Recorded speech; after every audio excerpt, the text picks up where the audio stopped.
What's up, everybody? Welcome to the season premiere of DC Action Hour! Woo! Yeah! What's up? My name is Jeff from Super Geeked Up. Thank you very much for joining us for our season premiere. We really appreciate it. I'm joined, as always, by my co-host, Marks. Hello, everyone. Hello, and our special guest co-host, you've seen him before on the show from the Points of Interest Podcast Network, Francis Fernandez. How's it going?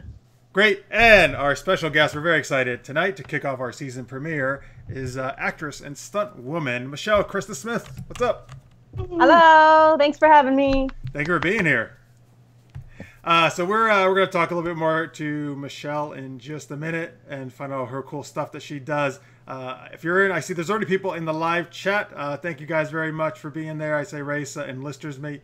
And Kerry Johnson, it just popped in there as well. He says, hell yeah, we're back.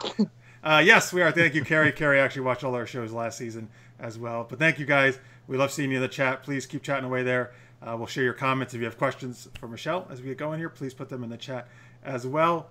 Lister's mate says, oh, it's that other guy. Yes, that's what Francis goes by on Twitter. Yes, a.k.a. that other guy. All right, guys. You could also tweet us at Super Geeked Up if you prefer as well, and we'll share those as well. All right, so before we get to ask some questions of Michelle, we like to always start with what we call our super tweet question. That's just a fun question we like to do every week. Francis, what's that?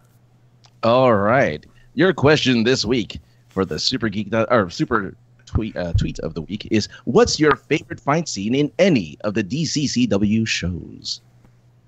Love that voice. So, well, Michelle, you're our special guest. Why don't we start with you? All right. Well, I'm going to have to say my favorite fight was the Birds of Prey fight between Huntress and Black Canary, partially because I was in it and I got to do it. So, yeah.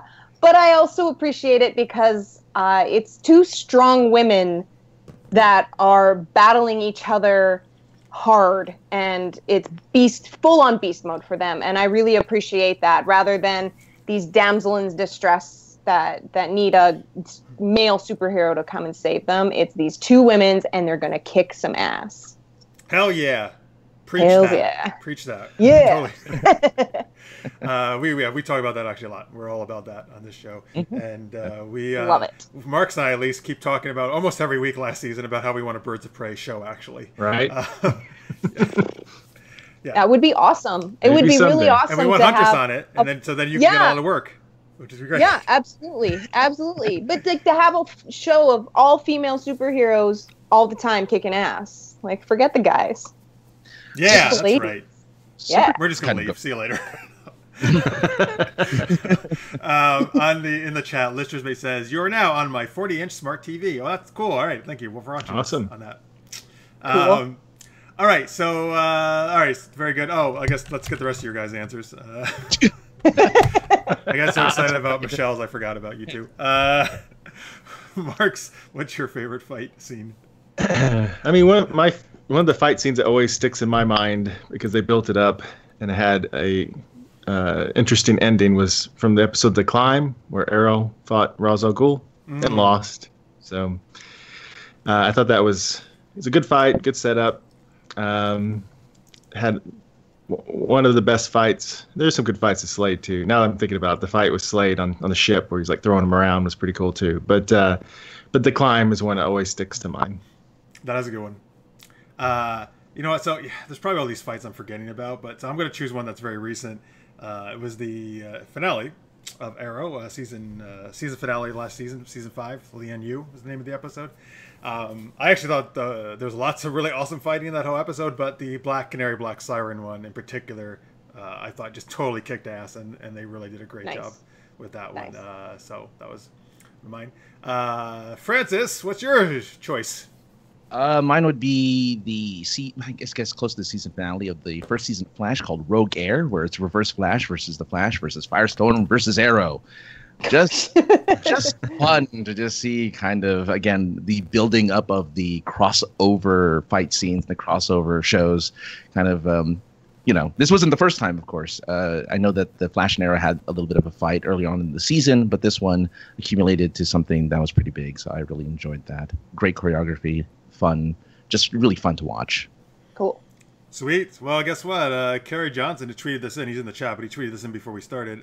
He's kind of with you. He said on Twitter, Speedster fights won't make most faves, but Zoom versus Barry with Tony Todd 54 is scary epic. Bonus, a Patty Spivot sighting in the scene. Hell yeah. Any Patty Spivot sightings are good with me. Thank you, Kerry. In the chat, by the way, Lister's mate says, Michelle, do you know Cassandra Ebner? Yes, she does. Absolutely, I know Cassandra Ebner. I'm staying at Cassandra Ebner's house right as we speak. Yes, we're friends, and she's awesome. Yes, she's been on this show and on my Super Geeked Up show, actually. She is awesome indeed. That was a good call, Lister's mate. Very, very insightful of you. Nice. Small world, hey? All right, he's actually outside your window. No, I'm just kidding. Oh. I'm totally kidding. Really? Totally. Do you know? Yeah. All right. Okay. So, all right. There's our super tweet. You can put your answers in the chat, folks, or tweet us at Super Geeked Up favorite fight scene from any of those DC shows. All right. So let's talk now to Michelle. Mark, you want to kick things off? Well, since it's the beginning of the interview, let's talk about the beginning of your stunt career. How did you get first involved with stunt work? Well, I say stunts found me. So I never grew up wanting to be a stunt woman. I knew I wanted to work in film in some capacity. I assumed it meant acting. But I moved to Vancouver to work professionally as a dancer first. I wanted to dance for the Backstreet Boys, and then I moved here and realized that the Backstreet Boys weren't cool anymore. This is already my favorite I need interview of all time. I'm just going to say. Yeah, that dream got crushed. But I was always really athletic and acrobatic, and so I just kept searching for something more. And then I found circus. I performed in a professional circus company for 8 years. Wow. And the circus community and the stunt community here in Vancouver are actually quite closely knit. And through circus, I met a bunch of stunt performers, and that was that. It just sort of came to me in a way. I worked on a show where I was hired as an acrobat, and then they ended up canceling all the acrobatic movement. But I was playing with a sword with somebody, and they say, hey, stay here. Come be one of the stunt warriors on a show. And that's how I got into stunts. It literally found me. And once I found it, it was like, oh, this is cool. I'm going to follow this. Awesome. That's awesome. The Backstreet Boys is the best. Yeah.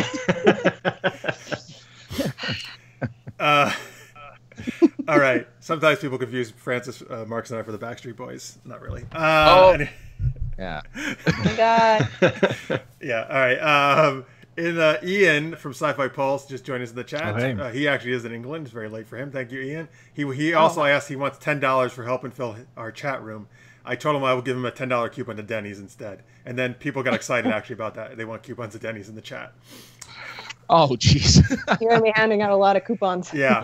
Denny's pretty good. All right. Carrie Johnson in the chat says, Michelle's story sounds oddly like Robin's origin story. Robin from Batman. Oh, that's right.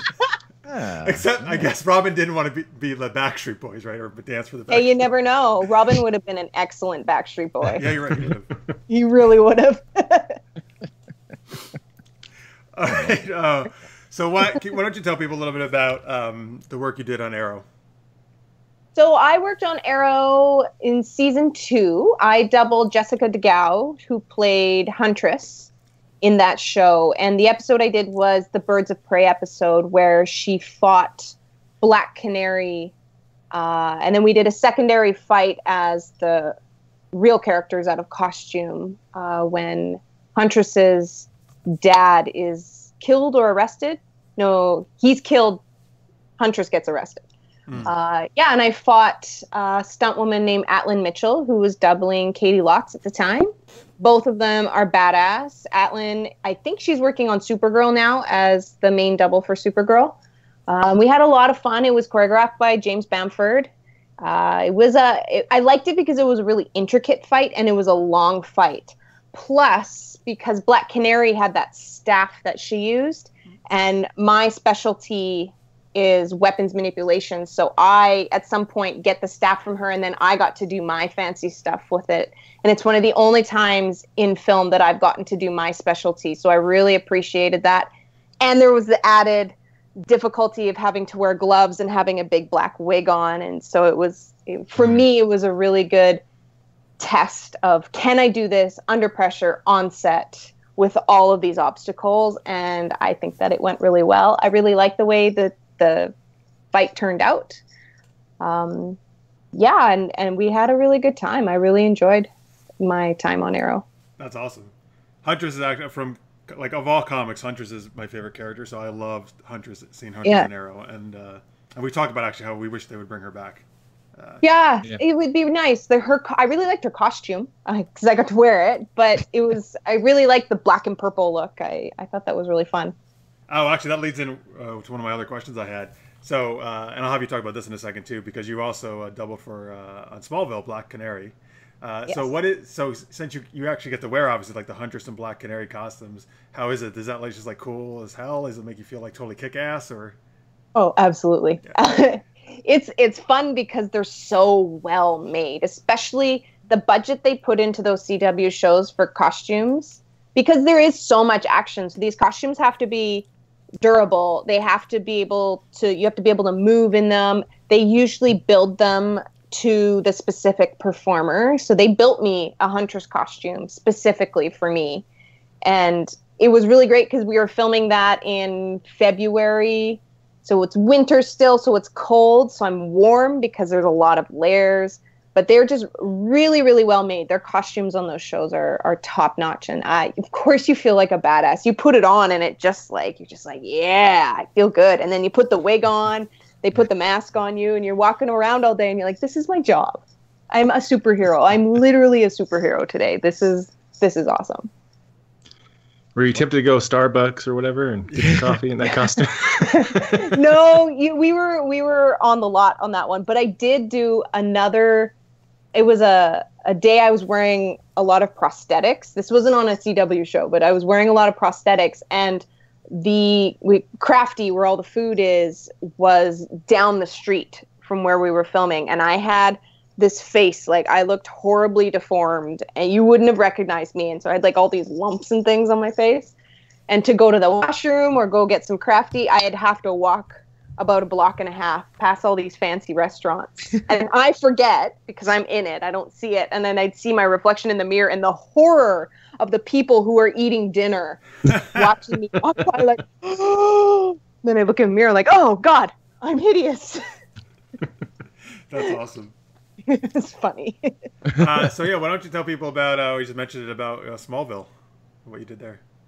Smallville, I did a couple different things on Smallville, but one of the things I did do in season 10 was double Black Canary, which is fun because I doubled Black Canary on Smallville, and then on Arrow, I fought Black Canary. So I thought it was a nice, complete full circle of doubling in my career. But yeah, Black Canary on Smallville, we were filming in November at night. It had just snowed. It doesn't snow very often in Vancouver, but it had snowed there, so it was very cold. I was wearing tiny little short shorts and fishnets and this tiny little leather jacket, and I was freezing my butt off, and I had to do all these flips and fight, but it looked awesome, and I was so happy to be there. That was one of my very first experiences doubling on a legit show, so I was super excited. I'm like, I don't even care if I'm cold. I will flip in these heels, in these fishnets, as much as you want.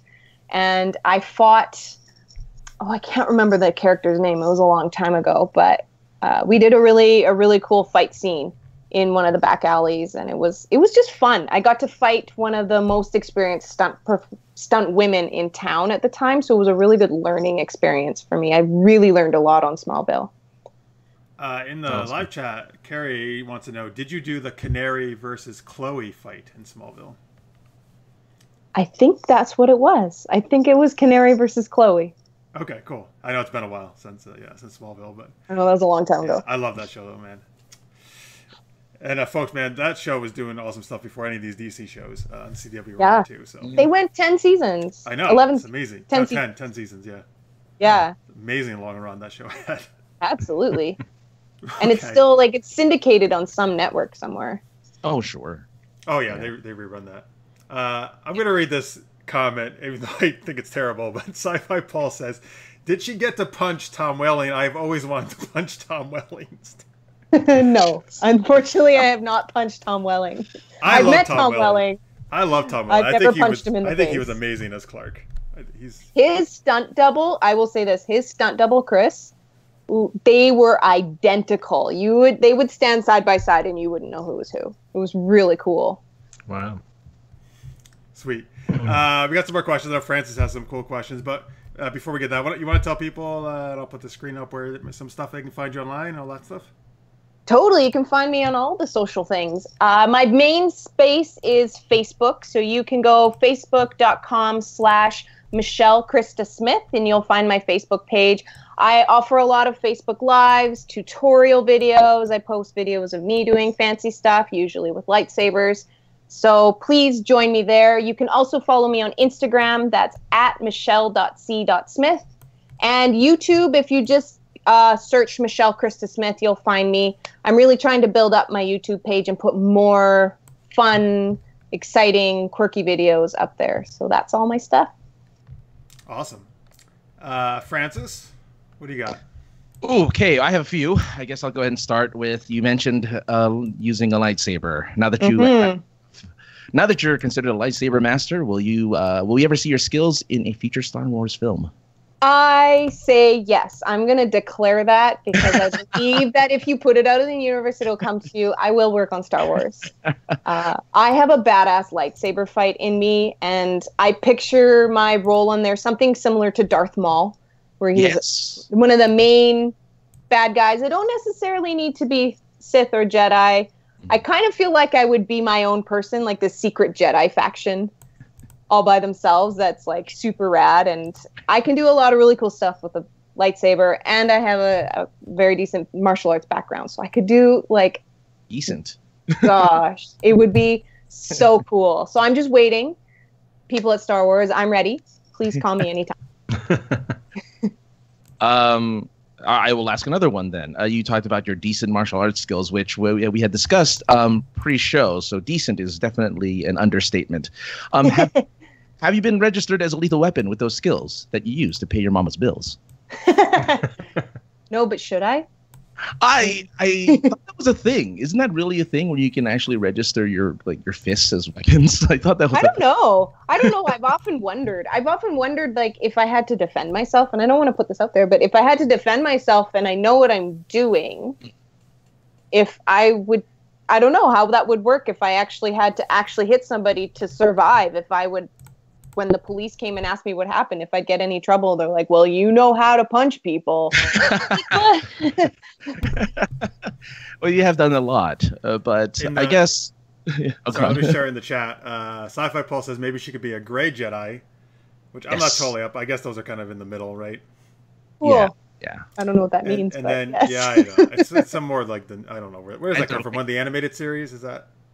I don't remember, but it's neither light nor dark. Yeah. So I've discovered with posting lightsaber videos that there are a lot of very passionate Star Wars fans, and you do not mess with them. No. Learned that the hard way.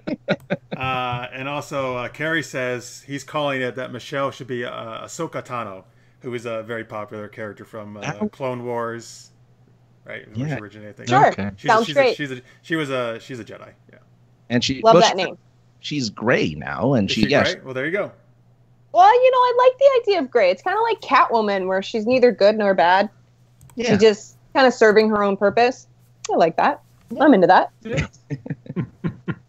Sweet. I think she should go and punch Tom Welling and see what the police say about the lethal weapons thing. Then Ian's pleased, and Francis gets his question answered. Tom Welling is awesome. Leave him alone. He's also on Lucifer now, by the way. He's got a regular role on Lucifer. He's a nice guy. He was really nice when I met him, so I don't really have a reason to punch him in the face. So maybe Ian, she'll punch you in the face. I'm just kidding. I'm totally kidding. Ian's been on our show. He's a very cool guy. I'm sure you'll see him this season as well, unless he keeps just seeing Tom Welling. So all right, well, so we talked a lot about DC. Let's shift a little bit to Marvel. Okay. So, because you were in Deadpool. Yes, it was. You were actually, so Gina Carano, you were her stunt double. I'm actually a big fan of Gina Carano. Yeah. Back from her MMA and even her American Gladiator days. Really? Yeah, that's actually where I first knew about Gina Carano, is in the reboot of American Gladiator, because I loved the original when I was a kid. Yeah. What was her name? Do you happen to remember her? Damn it. I can't remember. Oh, it's going to drive me nuts. Somebody help me out, please, in the chat, if you can. She doesn't talk about it very much. I can imagine. Look up her name.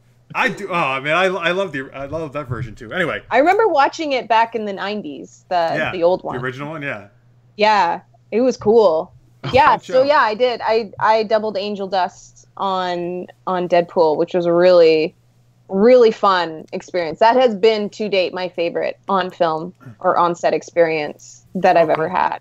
And Gina is awesome. It's really fun because we became quite good friends out of it. Just having the time to actually get to know your actor that you're doubling. It doesn't happen a lot on a lot of these TV shows. You're sort of in and out, and they have so many other scenes to do, and you have your own thing to do, and everybody's really busy. But on Deadpool, we had a lot of time, Gina and I, to get to know each other and be a part of the team, and that was really, really cool. That's sweet. Now, here's a question. I would imagine, since with her MMA background, that a lot of the fights she probably does herself. So, like, when do they call you in? When it gets really dangerous? Well, there's a certain amount of liability attached to having your name on a movie. So a lot of my work actually happened in rehearsal. So I was in rehearsal for a good 2 or 3 weeks, and then on set for another month or so. She, of course, there is no way that I'm going to fight for Gina Carano. She can handle her own. She punches people for real, and I punch people for pretend. So, like, she's going to do her own fight. But what I did have the responsibility of doing is on set, I would do all the camera lineups. So there's quite a process in setting up the camera, finding focus, finding the distance and what your mark is. And that would be my job. So I would do all those lineups. I'm in full costume. I would do many of the rehearsals so that when she was ready and out of hair and makeup, she could just step in and do the fight and everything would be ready for her. So that was mainly my job on set. And then to just make sure that if I can offer her any feedback on how to make it look better, that's my job. But a lot of what I did was a lot of the wire pulls into things. So anytime she's smashing into something in that movie, I rehearsed that and either performed that or calibrated it in some way. So I spent probably about 3 weeks doing 5 days a week of rehearsal, 10 hours a day in a harness, in a wire the whole time, just being yanked into different things, putting the pick points so you hook your wire up at different spots on your harness, yanked into things at all sorts of angles, and just standing up and doing it again and again and again, which I really enjoyed. I really like riding the wire. So for me, it was really fun. And the coordinators were American. And so they weren't familiar with the Vancouver team, a lot of the people. So they like to test us and see what our limits are. And I feel like I passed the test with flying colors with the amount of wire work that I did. Sweet. I'm gonna get to let's just make your question in a second here in the chat. So I saw there's an upcoming movie, post-apocalyptic, called Scorched Earth that Gina Carano's in, and you double for her in that too, right? Yes, I did. Is that common for for you guys to kind of travel to different projects with the same actors? I wouldn't say it's common. I think it's a nice perk. It's a great perk, actually. I think it's a testament to how well you and your actor gel. So Gina and I got along so well. We complement each other. We enjoy each other's company on set, and we know what our strengths and weaknesses are. So when a show comes up and she needs a double, why is she going to restart that relationship with somebody new when she has somebody that she knows and trusts can get the job done for her on the other, just a little bit ways away? So it was really cool that I got called in to do that. I was really honored. We had a really good time on that. We joke with each other where we both would be on that one. We were both rehearsing the same gags, and she's like, okay, I really like this one, but I don't really like that one. I'm like, that's cool, because I like that one better, and so you can do this one, I'll do that one. And there was a day where she was really sick, so I just did all of her stuff for her, and it's not because she couldn't do it, it's just because she needed to go rest so that she could be up at 5 a.m. the next day. And I'm totally happy to do that. And yeah, of course, she's still doing all her fights. Like, there's no way that I'm going to step in for a fight for her, even though fighting is my favorite thing to do. But we joke because she goes, oh, I got to go do words. And I'm like, oh, I got to go do stunts. I was like, we could switch. I'll go do words and you go do the stunts. Nobody would know. Nice. In the chat, listeners may want to know, Michelle, how many of the characters/actors' mannerisms do you have to learn as part of your stunt work? It comes and goes. A lot of times, if the character is already established, then it's a really good idea to go back and watch previous episodes of how they move. But a lot of times the coordinators are really good at letting you know that. And a lot of these actresses, many of the female actresses, unfortunately, aren't super athletic and don't have much of a movement background. So much of what you're seeing is actually the double anyway. Ow. And so you can either talk to that person, or the coordinator will be really good at just filling you in on, this is how they move, this is the way they move. And then you just basically do your thing, and then you can start adjusting from there. And then when you get to camera and you're both in costume, for me as a double, what I do is I spend a lot of time watching them and how they move, making sure that if they change the choreography subtly when they do it, how can I adjust that to me? Or she likes to favor her right side or her left side. And so I'm able to put those into my performance right away for me, because learning the choreography is quite easy for me. So if I can just pick up on those really subtle cues, I'll add them in there. But for the most part, it's the double's gonna pull that in for them. Wow. Gotcha. Cool. Great question, Anthony. Thank you for that. Yeah, that's a great question. You guys, Marks? You got, or Francis, anything else? Yeah, I guess I can do, I have one. Have you ever had to do a stunt or fight choreography in high heels? Absolutely. That happens more than you would know, actually. I've had to flip in heels, which is sketchy. Yikes. Yeah. How do your feet survive is my question. Next question. You just suck it up and you take it. Oh, okay. Yeah. And you, like, they're pretty good at making sure you have a different pair of shoes, or I always bring another pair of shoes that I feel comfortable in. But, sometimes you get a costume that sometimes, especially for women, you get a costume where you can't even wear knee pads or hip pads or anything. Like, if it's just so tight, and you just got to deal with it. That's your job. And for myself, I trust that I know how to do my job safely, and I trust my body. I trust my training. So even if I don't have pads on, I'm still going to be okay, no matter what. Wow. All right. Cool. And I've been checking out your YouTube tutorial videos, including those lightsaber ones. It's really great. I think it's really great, especially for people who might want to get into fight choreography. Absolutely. To be able to learn that. What inspired you to make those tutorials? What inspired me was, as I've been doing it my entire life. I started at 5 years old as a baton twirler. And not a lot of people know what baton twirling actually is. They have this idea that it's majorette and marching bands, and that is not what it is at all. It's very athletic. It's very artistic, and it's a meticulous, precise sport. And I competed at the highest level. I went to Worlds 8 years in a row. I won a bunch of medals. I was like one of the top in the world for my entire competitive career, and I trained a lot. And when I moved to Vancouver, it's like everything about that part of my life got put on hold. And then within 10 years of being here, I felt like there was this piece of me that was missing, and I realized that it had a lot to do with my batons, because that has a lot to do with who I am and why I can do the things I do, is because I have such a high level of skill in this really unique thing. And I wanted to find a way that I could bring the skill of baton twirling into the 21st century in a way that's accessible and modern and cool and is going to make people want to do it.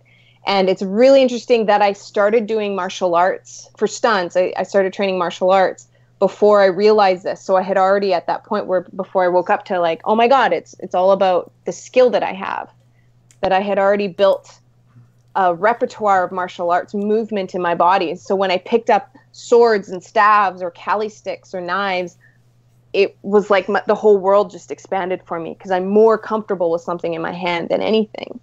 So I decided that I was going to create a movement and a new movement form behind that. And I call it Freestyle Staff.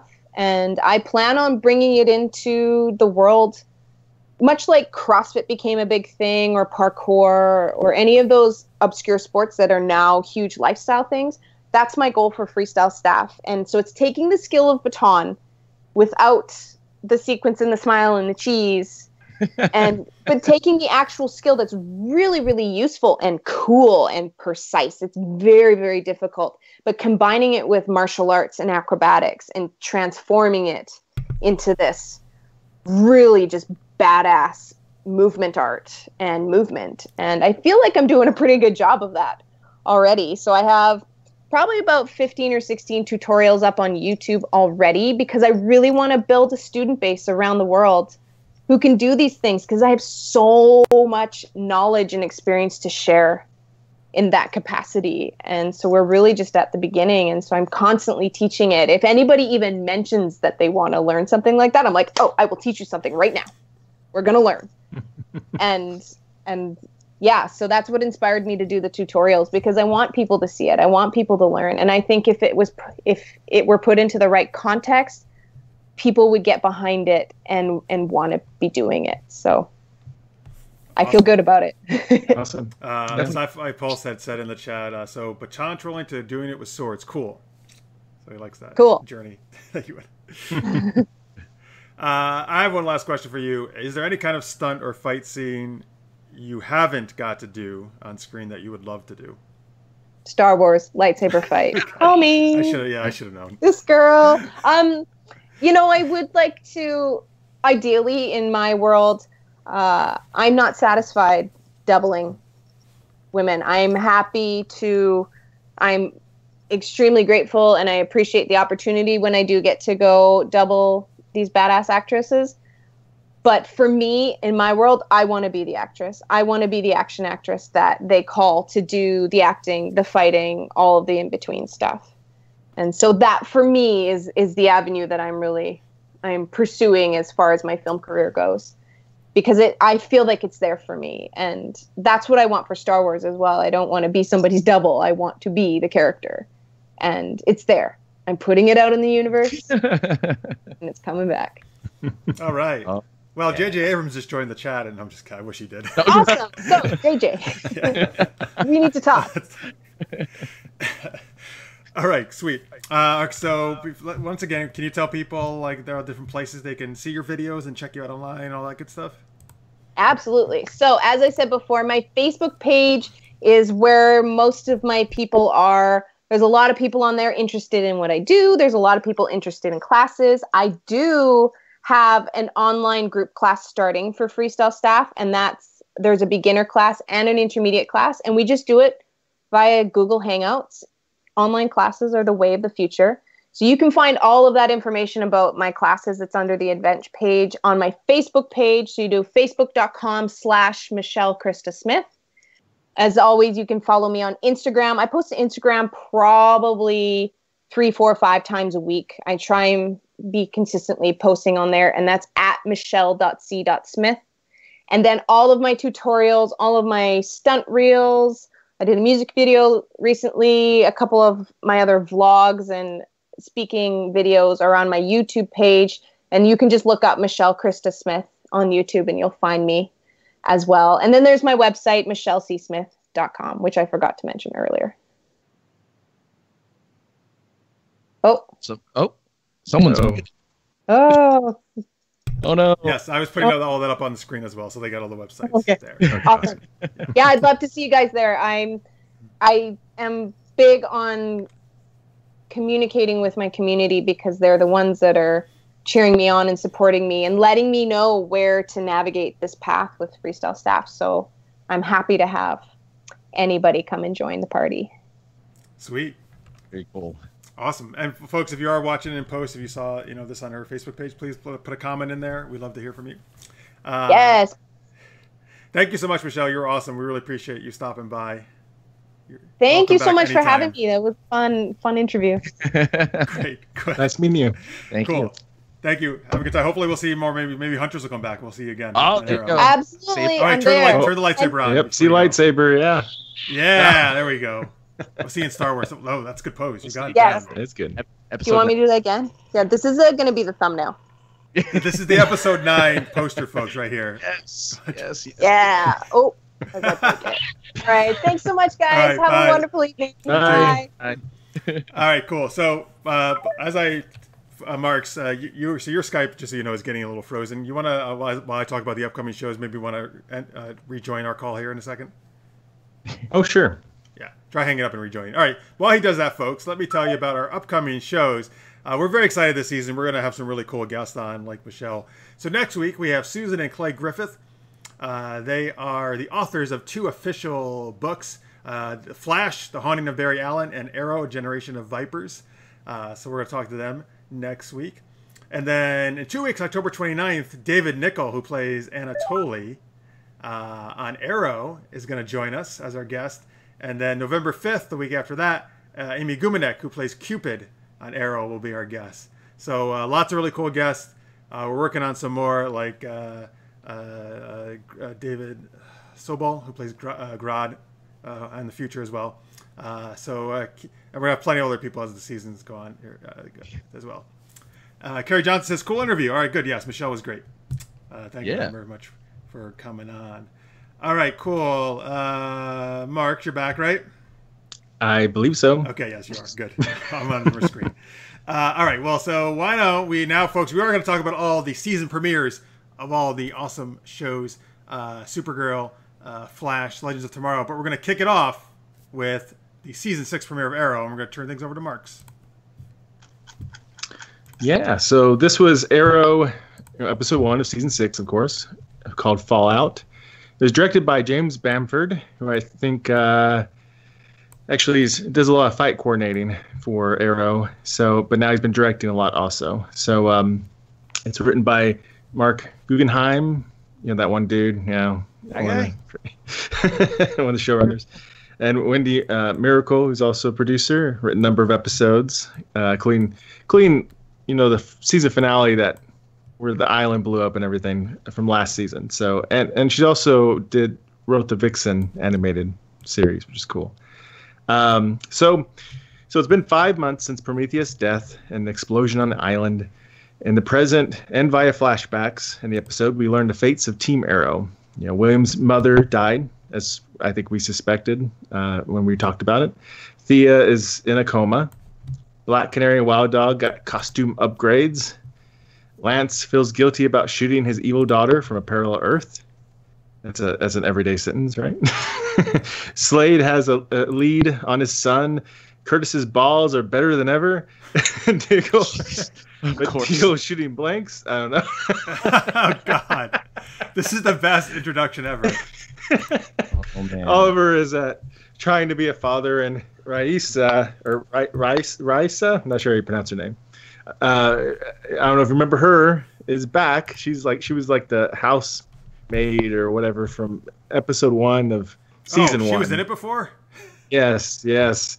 And she's back helping take care of William. Oh, and we have a mysterious villain who's pitting Black Siren and Alex Faust against a team. And also we learn in the end that probably, I suspect them, revealed Oliver's identity to the world. So... So I don't know about you guys. What'd you think of the new costumes? Oh, sorry. Let me in the chat real fast before we get into it. Carrie Johnson says, "Cupid, Cupid, Cupid, I heart her." Okay, so he's excited about we're having Amy Gumanek on, and then Licious May says, "Woohoo! You're having Cupid on for my birthday." Well, hey, there you go. I planned it just for that, Anthony. It was all coordinated. Yeah. All right, so yeah, actually, well, the new costumes. What'd you think, Francis? I'm a fan, actually. Well, That was a quick reversal. Never mind. I mean, everyone looks good. I think they're a bit over the. I mean, they kind of look similar now. They're all kind of looking the same. Everyone's kind of looking homogenous a little bit with their costumes. But I mean, otherwise, I think it's fine. I think it's all right. I dig them. I dig new costumes. Yeah. She definitely looks more Black Canary-esque now. Yeah. She had a much more prominent role in this premiere than, which was nice to see in last season. She always. The Wild Dog's costume was pretty cool. I didn't see it. We didn't see it a whole lot, but it was definitely an upgrade from the T-shirt. I like the old costume. It gave him some character. You know what I mean? Like it gave him something distinct instead of like the all black, all dark like everyone else is. It's very homogenized in the I'm gonna look like a dark Casey Jones or whatever. I don't know. It's sound like Batman costume. Apparently. And sound like Batman. Yeah. What didn't Spartan have? It looks like his face mask was you could see through it. I remember last year. I thought it covered his eyes. Wasn't that a little different this year? No, you could always see through it. Really? Yeah. Okay. Yeah. I'm just remembering. Yeah, I think so. In the chat, Carrie wants to know: does the mayor's post pay a lot? Who's paying for his space, his maid, etc.? And Oliver always just seems to have no problem with money. Right? I mean, he does come from a very wealthy family, obviously, but I don't know. Don't worry about that. Ignore the bank account. So I liked Alex Faust as a bad guy. I thought he had some good lines, good scenes. What'd you guys think of this guy? I barely remember. Yeah, wait a minute. Who? See, he's the explosive expert guy that they fought. The guy who's working for Black Siren. Yeah, he was cool. Yeah. He's cool. I thought it was cool. He went the whole sequence where he busted his tooth out and dipped in the drink in the soda or whatever it was, and the guy's like, "You're crazy," and goes, "I don't judge you." And I thought he had some good lines, some good moments. He is. He's good. He's just like he's got that right little bit of crazy to him, He does, and I don't know. He's a presence. Like I didn't remember the name, but his face, like whenever you see him on screen, I didn't know the name. That was my problem. I don't know who's called. But. Yeah, seeing him on screen, he stands out. So that was really cool to see him. Yeah, I agree. Folks, of course, keep sharing your thoughts on the Arrow Season 6 premiere on the chat or on Twitter. Overall, by the way, I'm just going to say I absolutely love this premiere. I think it's probably been the best premiere Arrow's ever had for a season. And it was my favorite for this week. I mean, the opening, rocked.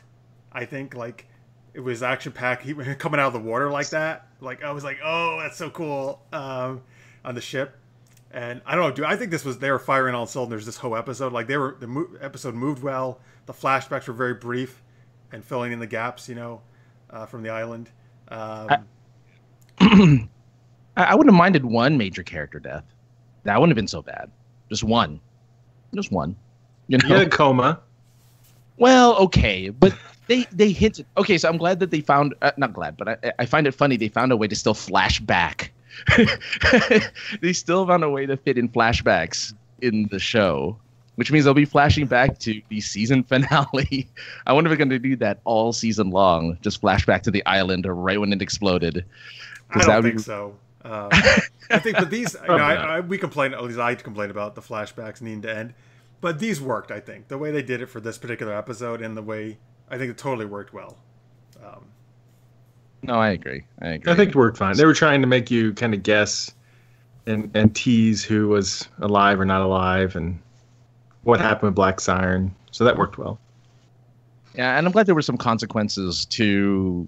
Well, they were all kind of having this kind of PTSD from the island, just not being able to cope with what happened. Well, not all of them, but some of them did for sure, like Diggle and things like that. So it was nice to have at least some consequence, but I really wish there was something bigger to it.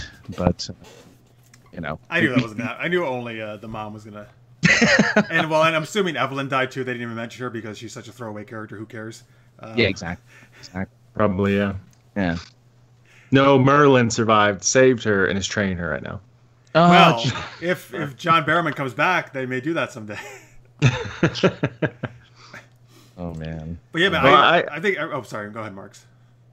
Well, I agree. I think this was my favorite of the 4 shows this week, and I thought it was a really good episode, very strong beginning for Arrow.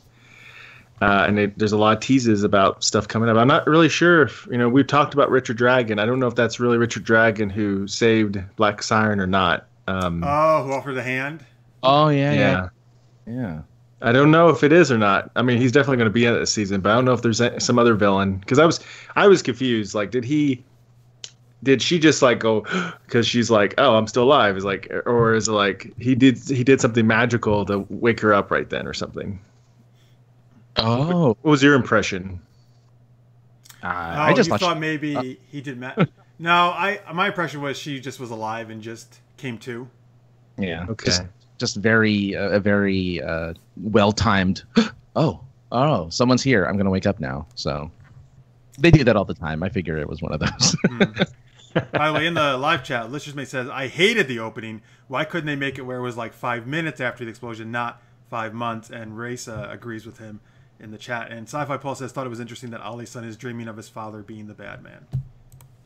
No, that's cool. I'm cool with him doing that. I don't know. Our guest co-host on our special show a month ago, Cammie, she actually called it. She said they were going to start with a flashback. To the island, it was going to be several months afterwards. I was totally fine with that, to be honest with you. I actually think that's I've done that in my own filmmaking sometimes. Start later and then come back to like how you got to that point. I had no issue with them starting that way with the story. What did you guys think? Instead of starting like immediately on the island, where they left off. I think it was fine.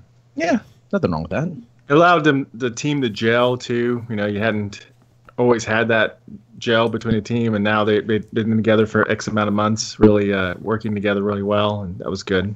But they're just noticing Diggle can't shoot a gun now. Like now they're noticing it. 5 months. That's true. Well, yeah. I do like, you're right though. One thing I think probably I like this is it really feels like all these characters are working well together and meshing well, and which I think it took them a couple seasons, I guess, to get to that point. But that's nice. And I like that Dinah, again, it looks like they're really going to make her, they found like the focus on her more because, she was like my favorite new character from last season. So that's cool that she has this prominent role now in the police. She's Lance now, technically, right? She's what? She's Lance now, technically. She is, yeah, because she's a lieutenant now. Well, almost. He became captain at one point, but yeah. Oh, kind of how Lance started, I suppose, in a way. Yeah. She worked her way up fast. I guess when the cops get killed all the time in the city, yeah. It's a quick. Hey, they even mentioned in the show, hey, there's a rotation there, Now got some more back in. Oh man. Did you I like Black Siren as the evil version of her. What do you guys think? I think she's good. She's a good villain. Yeah. She makes a good villain, yeah. Just don't redeem her. Make her villain. No. Make her a villain. No, this is the best that character's ever been. Is as Black Siren. Yeah. Don't give her a redemption arc. Just let her be evil the entire time, and I think we're good. You think they're gonna do that though? I don't know. You don't think they're gonna redeem? They're gonna try. There's gotta be something with her and Lance. There's gotta be some kind of, I think, at least between those two, I think, connection that I think that's smart. They should do that. Somewhere there's that kind of, they're at odds, but they do have feeling, kind of father-daughter feelings for each other. Sure.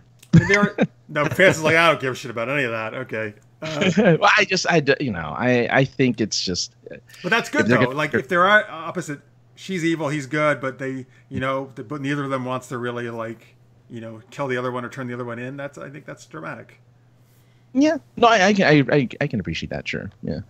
Yeah. I think if she's around for a long time, they're going to have to do something like that. Otherwise, she'll get. The bad thing about a villain who's around a lot is if they just stay like that all the time, they're always losing usually, right? They start looking like becoming a joke because they're always losing. I would hope in the show. I mean, did Merlin ever look like I mean, Merlin was continuous. He was kind of halfway good guy.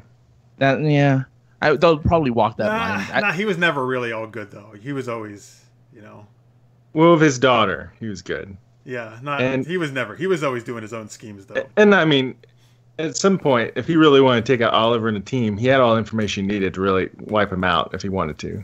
Yeah, but I wouldn't call him a good guy. No. He's just misunderstood. Yes. Carrie Johnson says they always jump 5 months from season end to new season. # real time. Yeah. Over the summer. Sci-fi. Carrie says no redemption for Black Siren. He's with you, Francis. And then Sci-Fi Paul says the one bad thing was the Olicity scene. It's back. Well, with a vengeance, it's back. So so you've heard me, guys, folks, if you watch this show, talk about how I do not like Olicity. You know what? Amazingly enough, the way they did it here, I was actually okay with it. Yeah. Like, it was actually like the way they did it, and like I think it was that they were actually Oliver and Felicity were getting along, and they were being nice to each other, and I was like, oh, well, if you do it like that, and they're not always constantly arguing and drama that I don't want to see. I don't want to see that kind of drama. I want to see other kind of drama. That's not terrible then. Like it didn't. Usually when I see any hint of Felicity, I'm like, I want to throw up. But this time I was totally fine. I was okay with it. And I kind of like, for me, the way I interpreted what they showed is that they are together actually already at this point, 5 months in. And they were talking about whether they're going to tell William that they're together. That's what I thought that conversation was about, like him wanting to bring her to William. I don't know. That could be totally wrong, but that was what did you guys think about that? I can see that. Yeah, I think so. Yeah, I agree. So what I didn't like about the episode. Oh, there you go. In the chat, for quick, Carrie says, # Nolicity for life. Yes, usually I'm totally with you, Carrie. So, does everybody know where the Arrow base is all the time, and is there no security? Who walks in this time? I forget. Well, Black Siren and Alex Faust, and they almost blow it up. And well, wait, does she know for some other last season? Didn't she find out? Oh yeah, they brought her there. They captured her. Yeah. Oh, I guess so. But yes, everybody does know, to answer your question. Yes. Seems like it. Worst secret base ever. Or secret. Yeah. Of a secret base. In the chat, Raisa thinks that my idea about Oliver and Felicity telling William that was her impression too. Sci-Fi says it's not going to last. Carrie says we'll probably get Felicity bickering flashbacks. Please no. Please do not do that at all.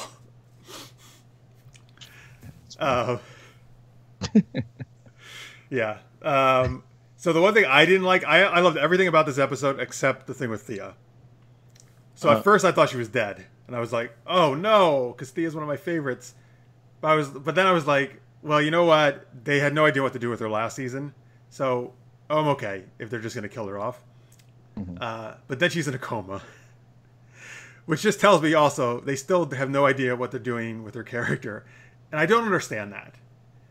So either I think they should kill her off in a blaze of glory, let her go out well, or find something to do with the character, which I don't think should be that hard, because just put her back in Speedy costume and let her fight with the team. Like, I don't get that way. That's a character that should be that tough to figure out, have her be cool, you know?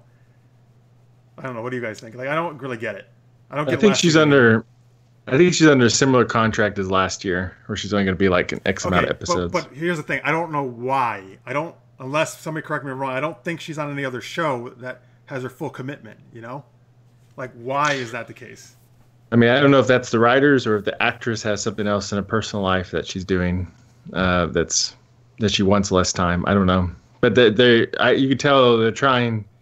There's different levels of contracts, so like they're trying to keep her as a regular that way, because otherwise, if she becomes recurring or something, she could go to a different show and stuff. So I'm assuming that's not just the writers not wanting her around or anything. So I don't know. Maybe she's going back to school. I don't know. Who knows? And maybe it's just able to juggle that many characters all at once, and so they're just going to put some in the back burner as a way of like, okay, we're going to use you later in the season, but for now we can't really, so we're going to have you in a coma, and then someone else is going to be in a coma for the second half of the season, so they can kind of fit her in. But I mean, there's a lot. Arrow has the most number of characters, even more than Legends of Tomorrow, which already has a big roster. They still have a lot. They do have a lot of characters. Yeah. So I can appreciate if they need to just say, hey, we want to keep you on as a regular, but we need to kind of shuffle things around to make it happen. So you're going to be in a coma for a little while. Raisa says she was with me on Thea, and then she also said other projects. So I guess maybe, if anybody knows for sure, I would love to know if Willa Holland is. That makes sense to me. Obviously, a lot of these actors do get other roles, so then they can't be on these as well. That totally makes sense if that is the case. Should we try and do a movie or something? Who knows? Maybe, yeah. Could be. I mean, yeah, that makes total sense. I'm just, I just really, Thea just became like a really, like, I just love her character, so I wish, I want to see her kicking ass again. Sci-Fi actually says, in the Sci-Fi Pulse, I think she will end up back in costume, get into a fight, win it, then get hit by a bus.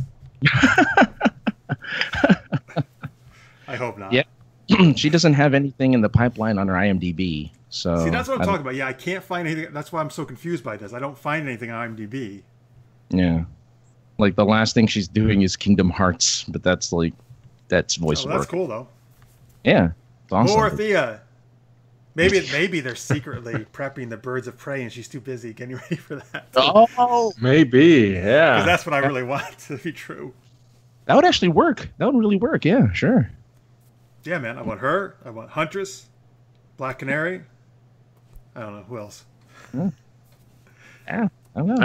I almost feel like this Black Canary needs her own show, to be honest with you. She's got such a strong personality that I feel like she could. Yeah, but I think they would do Birds of Prey instead of just a solo Black Canary show, though. That's what I hope. Yeah. They need more female representation on Arrow. I mean, it's a pretty guy-heavy roster. They need another. Well, that's another reason why it'd be nice to have Thea, there as well. Yeah. That whole team's just nothing but balls, It kind of.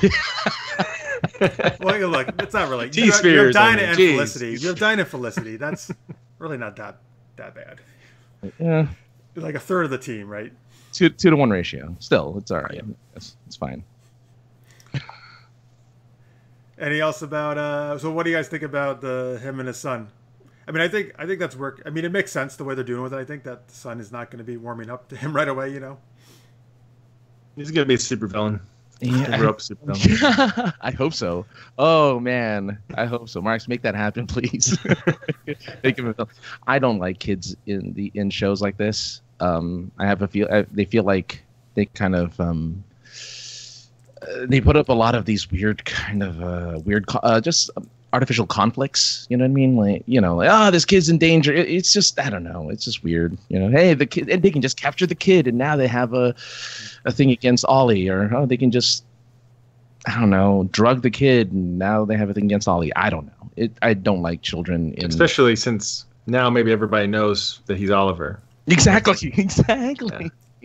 Which happened in the comic book, so it's not unusual they might do this, but maybe the Legends will meet the adult William in the future, and he'll be evil, and then he'll bring him back to Arrow, the adult, and then you won't have a kid anymore.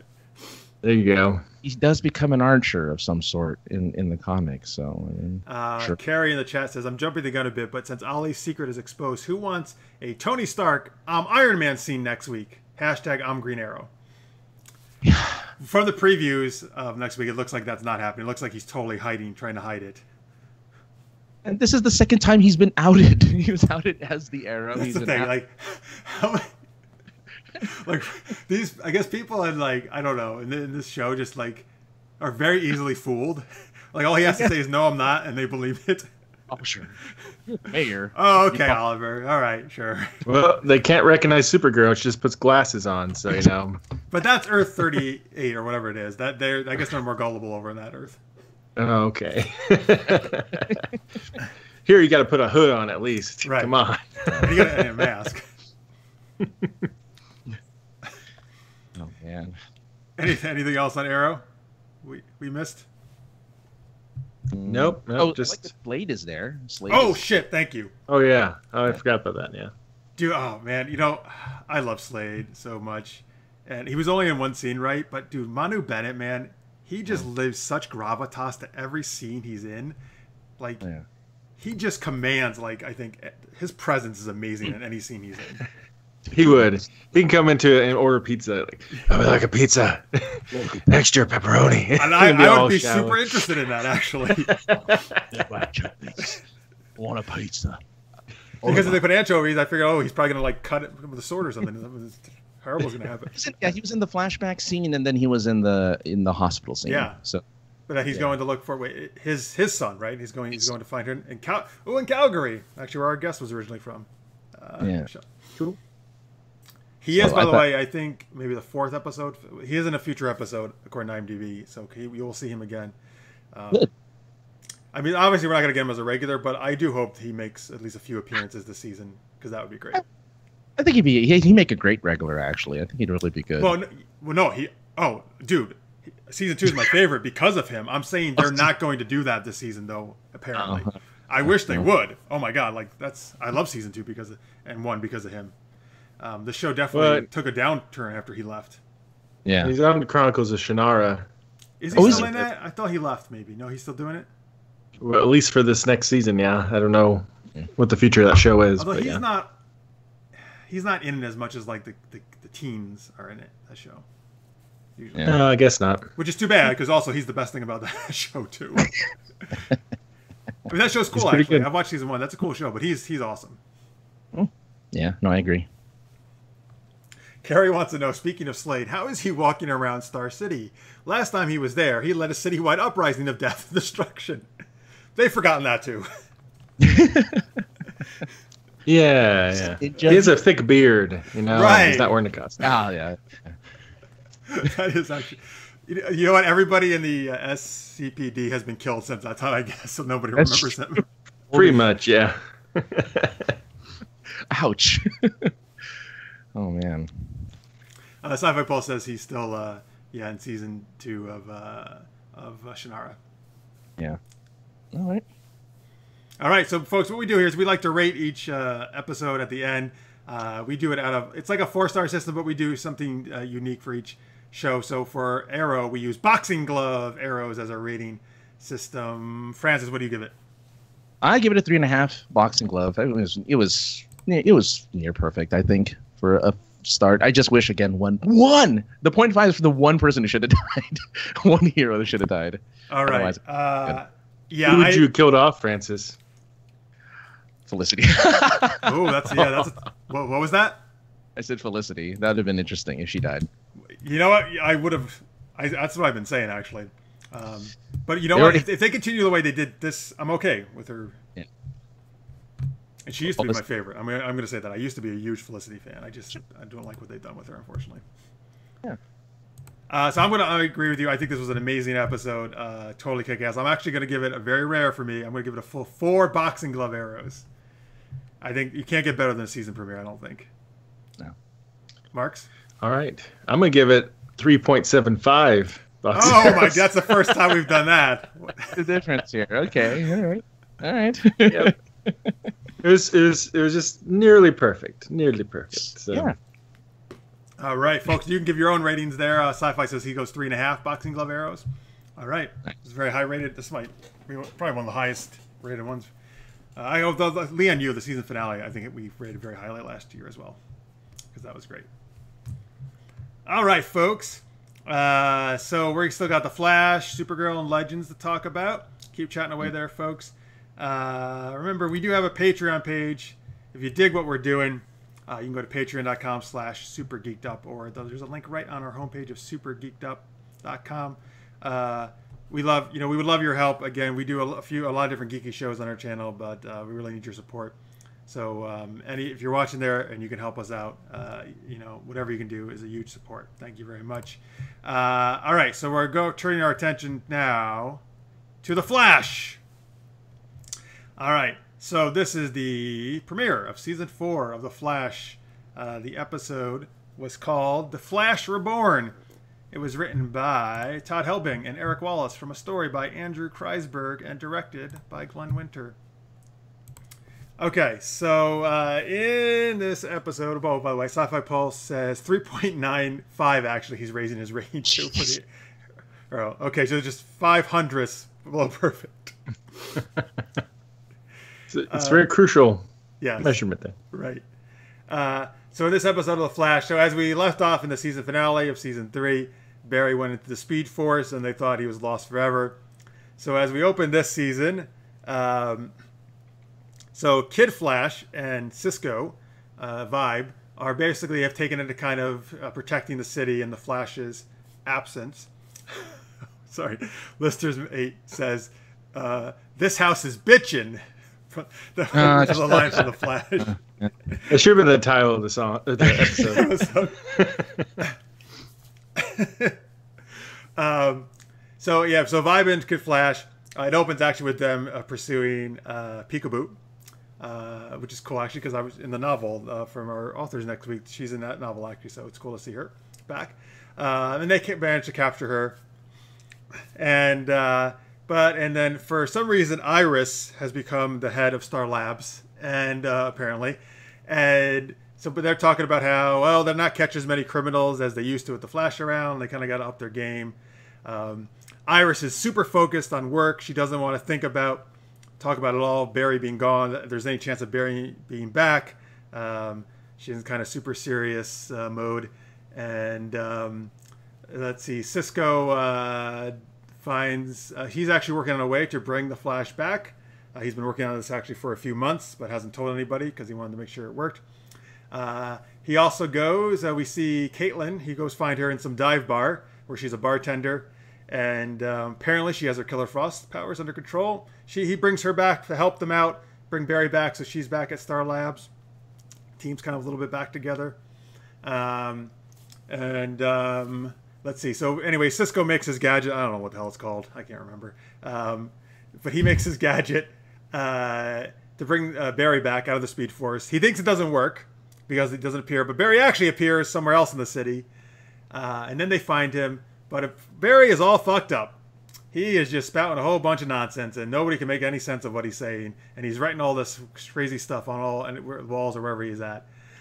So they take him back to Star Labs and kind of throw him in one of their, cell areas. And they're trying to, and nobody can figure out a way to snap him out of it or get him back to normal. Oh, by the way, while this is all going on, there's this flying samurai dude who's a villain who demands the Flash face off against him, or he's going to destroy the city. Wally disguises himself as the Flash, but the samurai knows it's not him, and he kicks Wally's ass real easily.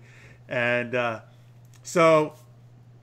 Iris's idea is she's going to let Samurai take her because she hopes that'll snap Barry out of it, seeing Iris in danger, which it does actually. Barry does go and saves her and defeats Samurai Dude. I don't remember his name either. I know Cisco at the end came up. What was it? Samuroid? Samurai, thank you. Yes, that's what Cisco came up with at the end. So Barry defeats Samurai, saves Iris. He's back to normal. Samurai was actually a kind of android robot type thing, they found out. Assumingly made by the Thinker, who we get at the very end of the episode, we get a view of him. Clifford DeVoe, right? I think that's the version of the Thinker they're using in this one. Is that right? I think so. Yeah. I think so. And I think that I forget to leave anything out important. I think that covers most of what happened in the episode. Yeah? Oh, yeah. Good? All right. Yeah. Mm-hmm. All right. Sci-Fi Pulse says, the stuff Barry is writing looks similar to some of the writing on the Thinker's hood. Oh, I did not catch that. That's interesting. And he also says, love the bit at the end with Caitlin changing, but then changing back. The Speed Force bazooka was ridiculous. So that's true. At the end, somebody at the bar is messing with Caitlin, saying like she has to help them. And she does actually turn back into Killer Frost, kicks their ass.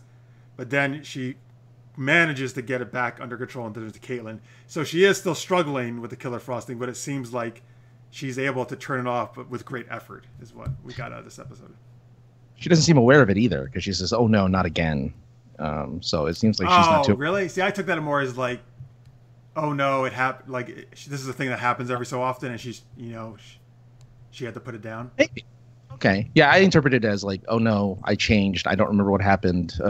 Because she normally doesn't when she's Killer Frost. That's normally like a separate personality and a separate set of memories. So yeah. Well, this time I think you're right. I actually think she is aware of it this time, though. Okay. I think so too, but it could be that way. We'll see. It's cool though. I think that's good. Apparently, don't want to make her angry. Oh, she used that line, didn't she? She used the Hulk line. Yes. That was a little weird. I do like that though. I mean, I loved her as Killer Frost, so I think it was. I think it's good that they don't totally like eliminate the Killer Frost persona of her. Do you guys like that, having her, have the Killer Frost things? Yeah. Cool. It adds some more conflict in her character. Yeah. In the chat, Carrie says, "What I liked about the premiere was Iris running the team. It gives her much more to do." So my problem with Iris, and not that I dislike her character, she's fine. My problem is like Laurel on Arrow. I think Laurel was an underdeveloped character, and they didn't really know what to do with her, except that she was like there to be a romantic interest for Oliver at the beginning. And I find that's kind of my problem with Iris, is that because she's the love interest from the comics of Barry Allen, that's why they put her in the show. And I don't feel that they've ever developed her as much as the other characters. And that's why I've never gotten totally like Iris, whether she's that great. It's nothing. Candace Patton's a fine actress. Nothing she's doing. It's just more like in terms of the writing of it. So I agree with you, Carrie, that is better if they give her something to do. But my problem is, why would she, out of everybody, ever be running the Star Labs? It makes no sense to me whatsoever. Like, why wouldn't Cisco? Or, I don't get it. Like, why does she suddenly become the boss? She doesn't have the technical, acumen to do it, right? They've never kind of played her off as someone who is minded in that way to be able to handle all of the equipment. They usually defer to like Caitlin or to Cisco to take care of following the bad guy and discovering all this stuff. And for her to have that ability, I mean, I guess anyone can learn, but I guess it was more, she doesn't have that ability really, but because she's not the techie one, I guess maybe she's more like the organizational person is what they're trying to do, and she's like heading up and telling them what to do, and they're doing the techie stuff. Didn't she do that with Wally and the alternate, the Flashpoint stuff. In the Flashpoint, she did. No, that's true. Yeah, you're right, and that was cool. I actually liked that in the Flashpoint. But I guess that was cool because it was a different version of her, and I guess in this version, for so long they've had her. The only thing she's been doing is being a reporter, which is fine. But I don't know. I don't know. Something just not like all these people have worked for Star Labs for so long, and then all of a sudden, like, all right, boss, and they're calling her boss. Like, yeah, that's just a little weird. I mean, I think they might have been doing it just because out of like, well, you just lost your husband to the Speed Force, so we're going to be nice to you, really, really nice to you, and give you these. This is your way of coping, so we're going to let you cope in a way that tell us what to do. I guess I don't know, but where's Wells?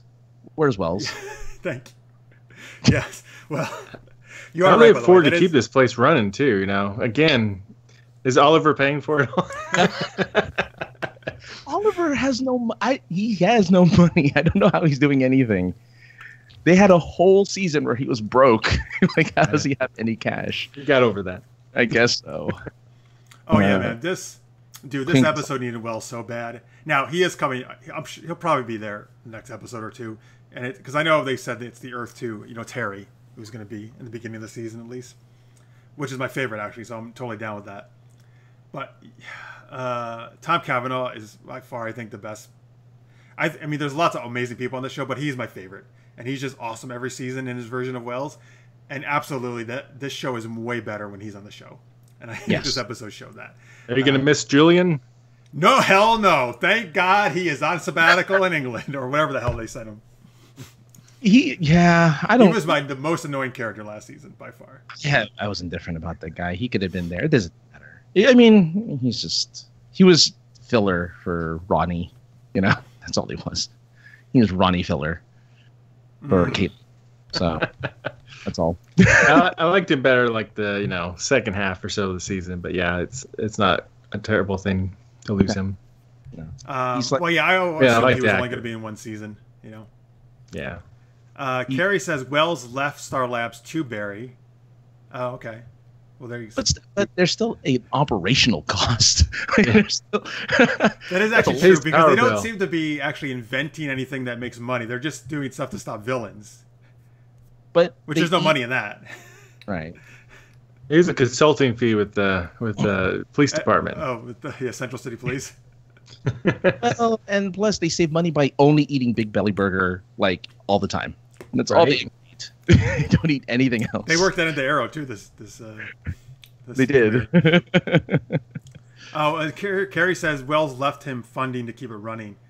So maybe the original, the season 1 Wells had had built all this money up that he left in like kind of a an account for them. I can accept that. All right, thanks, Carrie. Listener's Mate in the chat says, I hope Barry gets a haircut soon. He looks too much like Savitar version of Barry now that he's back from the Speed Force.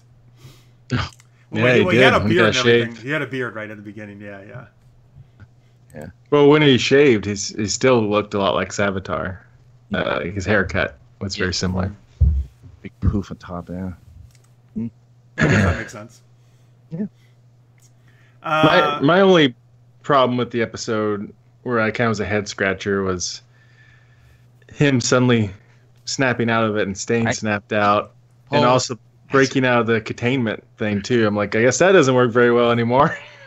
No, it's so dumb. I hated all of that. Well, yes, I think the containment thing. I think what they were going for is he's so much faster. They said, and I think they're doing that. He's much more powerful now, kind of coming to the Speed Force. So that's why he was able to do that.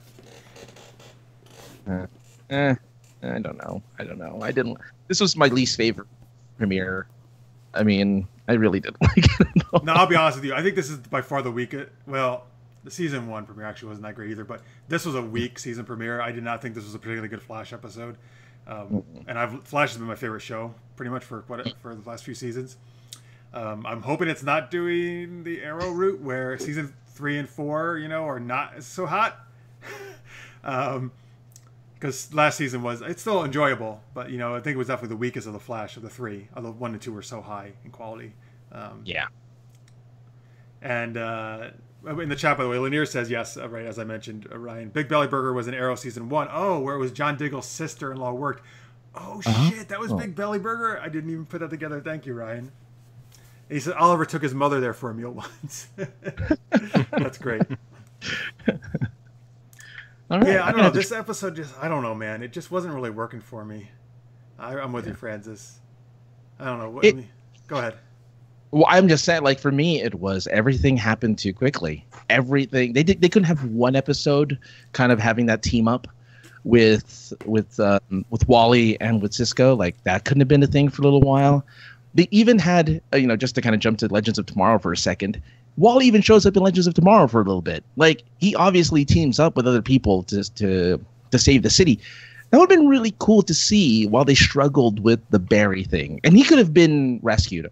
The rescuing part from the Flashpoint, or was it from the Speed Force? I'm sorry, the Speed Force.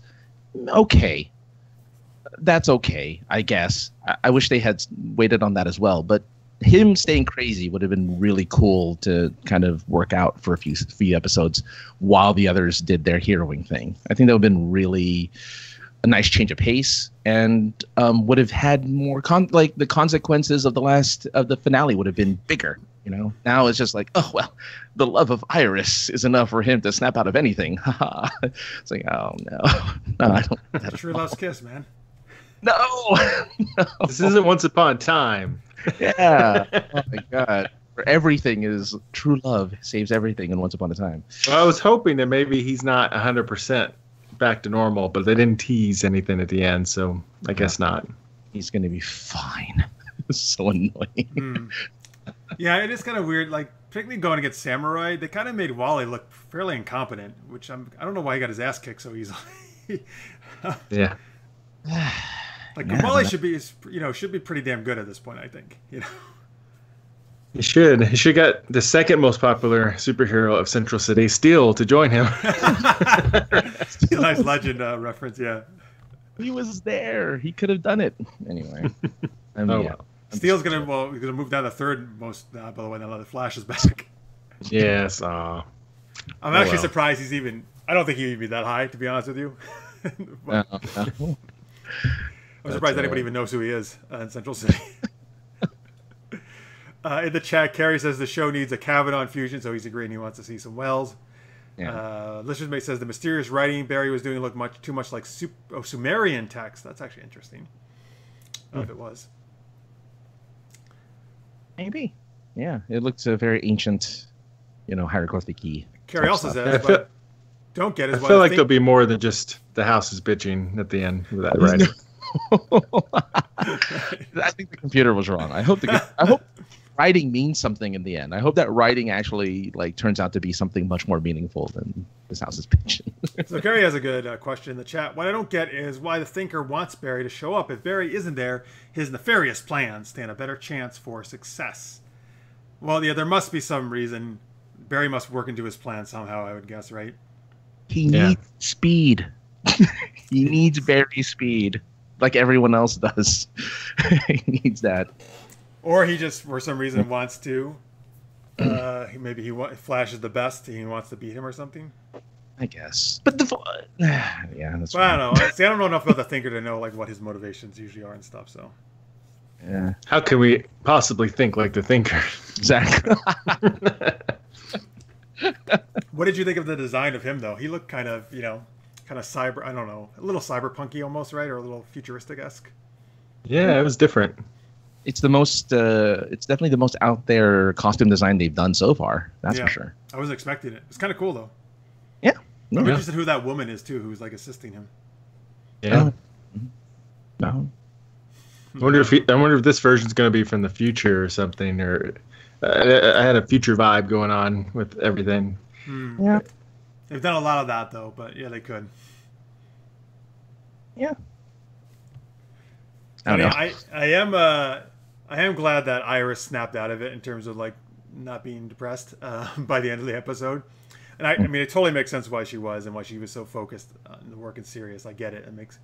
But I was so surprised. Oh no, it's gonna be like Cisco last season, where he was so pissed off at Barry and not Cisco for the first part of the season. I'm I don't want to see Iris this way the whole time. So thank goodness they snapped her out of that quickly. Yeah. Yeah, I'm glad. So what do you want to rate it? Yeah, let's rate it. Lightning bolts out of 4 lightning bolts. I'm giving this 2. Like I said, I don't think it was particularly special. I hope it gets better real fast. No pun intended. Marks, what's your rating? I give it a 2 also. And Francis? 1. Oh, wow. Ouch. Ouch. There were not enough consequences, not enough going on. So, no. 1. In the chat, Carrie says the Thinker will be related to Julian somehow. Just wait. Oh, I hope not, man. No. He was related to Savitar. We can't have, or Alchemy or whatever. Yeah. Alchemy. Yeah. He was Alchemy, right? And yeah. He was Alchemy. Yeah. That's enough of Julian. We don't need to see him back. Oh man. You know what? Send him to Legends of anywhere. If you want to send him somewhere, put him over in Legends. Yeah. So, speaking of that, hey, there you go. There you go, Francis. There's a nice segue for you.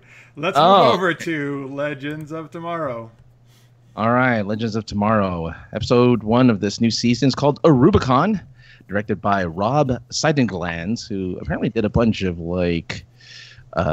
more drama-ish television show, written by Phil Klemmer and Mark Guggenheim. Even the credits also include Greg Berlanti and Andrew Kreisberg, but I think they're always there. When the Legends realize that they broke the timeline, Rip Hunter arrives with his new organization, the Time Bureau, to relieve them of duty. The Legends are thrilled to get a chance to put the team back together, but a new threat arises when Rory spots Julius Caesar in Aruba. Sarah, Nate, and Ray devise a plan to steal the Wave Rider back from the Time Bureau in order to try and stop Julius Caesar from conquering the modern world. I like that it started off with everyone doing, I guess, what they would normally be doing if they weren't Legends. With Ray at a startup, I guess. I mean, that was weird. Sarah is working at a retail store, some type of Walmart-ish place. We have, of course, Steel helping out Kid Flash in saving Central City. We also have Amaya Gone. We don't know right now what happened to her, but she's currently missing.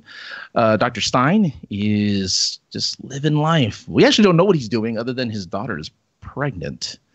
But I guess he's just kind of doing his professor thing. And Jackson is going back. Was going back to school. We don't know if he stays there, but he was hinting that he didn't want to be there anymore. And Rory's just having himself a nice time vacationing in Aruba, sipping some Mai Tais and finding some, what are they called now? They're not anachronisms? Is that what they're called now? Isn't that right? I think it is. I think they're called anachronisms. But yeah, so I guess we have now anachronisms, which are characters displaced due to the fact that the Legends broke time. Yeah, I mean... Otherwise, personally, for me, this was the season premiere that I enjoyed the most. Next to Arrow, right? I mean, right? I think it paralleled with Arrow. I think it had the most fun going in, as it comes to, I guess, premieres. Yeah, and they even introduced. Was there a baddie that they introduced? I don't even remember if they introduced a baddie at the end. Really, it was just kind of. They allude to one. Yeah, they allude to one, but they don't. Maulus, I believe. Yeah, they just say the name. They don't really show anything. But yeah, I don't know. What do you think, Marks? Did you like this episode? Yeah, I mean, I liked it overall. It seemed like they're really embracing the comedic side of the show. So there's a lot of good comedy moments. I thought. The Rory thing was funny. It didn't make a lot of sense logic-wise, but it was funny. Of him being a date swipe, thing, and then how they used the app with Gideon to like get all the frat boys distracted and stuff. Oh, right, at the end. Yeah, I thought. Well, yeah, I'm glad that was a little precursor to how they were going to capture Caesar at the end. Yeah, I think. Their line. Okay. Sometimes we screw things up for the better, I believe is what it is. That's their new slogan. Sometimes we screw things up. It's a great slogan. And as a matter of fact, you're right. They're embracing that they're not the competent heroes like Arrow and Flash are. They're just kind of fumbling through this whole thing, which is a little off character for Sarah, especially because she is, League of Assassins and everything. She should technically be a precise killing machine, and now she's kind of just going with the flow with everybody else. So I find that interesting. Though we didn't do any new stuff, but I guess Victor Garber is not even going to be around much anyway to play as part 2 of Firestorm. No. So that's a little sad. They kind of foreshadowed that a little bit too, with him having a grandchild on the way, and yeah. So he's got a life. He kind of gets back to. So it'll be. So they got that set up, foreshadowed for him to leave, I think. And I think it's. Yeah, I think it's. It's fine. I like the father figure-ish character there. He's the eldest. He's kind of the wisest of the crew. But yeah, I mean. He probably wants to retire. Maybe everybody wants to do something else. No, he's actually Victor Garber's going on to star in Broadway. I think Hello Dolly or something. He's going, yeah. And to be honest with you, I think that's great because he is way too good of an actor to be on this shitty show. Well, how do you really feel, Jeff? But seriously, dude, this guy is an amazing actor, an amazing singer. I can't believe he stayed 2 seasons plus on this show, to be honest with you. Well, he was also on Arrow. No, it was great on The Flash. They used that character really well on The Flash as a recurring role you saw every so often, and he was really smart and awesome. But again, I'm sorry, every character they just mess it up when it goes to Legends. And that's kind of the point. I mean, that's kind of what this show is touting itself now, is as the show that you don't have the perfect superhero anymore. You don't have the brooding. You don't have the emotional gravitas. It's just let's throw stuff all over the place. Just throw it all over the place and see what happens. And I kind of like that. It's the kind of show you can turn your mind off more than you normally would for these superhero shows, and just go and cruise through an episode and just be like, okay, that's fine, whatever, and still kind of have a good time. But that's just me.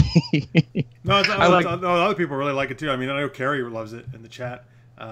He actually says the question is, once Victor Garber leaves the show, what happens to Jax? That's yeah. I mean, like, how can he become? Do they maybe pair him up with somebody else at Firestorm? You think, or they did it in comic books, so yeah, maybe Ronnie will come back. But probably he would be the wrong half, right? Or at least the different half that they've used before. Oh, true. Yeah, I mean, they'd have to get a character that wouldn't mind less screen time than everyone else. You know what I mean? So I don't know, or maybe they'll be able to rig it to where Jax can do it by himself. Yeah, maybe. Why not? That's they possible. pair him with someone, I think they did that. They should have a woman this time. Sure, change it up. Yeah, sure.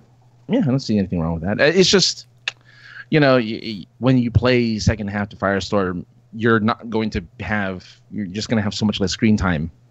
Yeah, and but Firestorm is not on. They don't use Firestorm a ton, to be honest. I don't know. Like, I feel those two guys were on screen a pretty good amount on their own as well.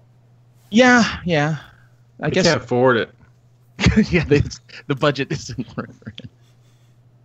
Even though Listeners May, by the way, wants to know how in the world did Julius Caesar know how to read modern English? I guess he looked at the pictures from that book. Actually, what's his face? What's Carber's character's name again? Stein. Right? Stein, yeah.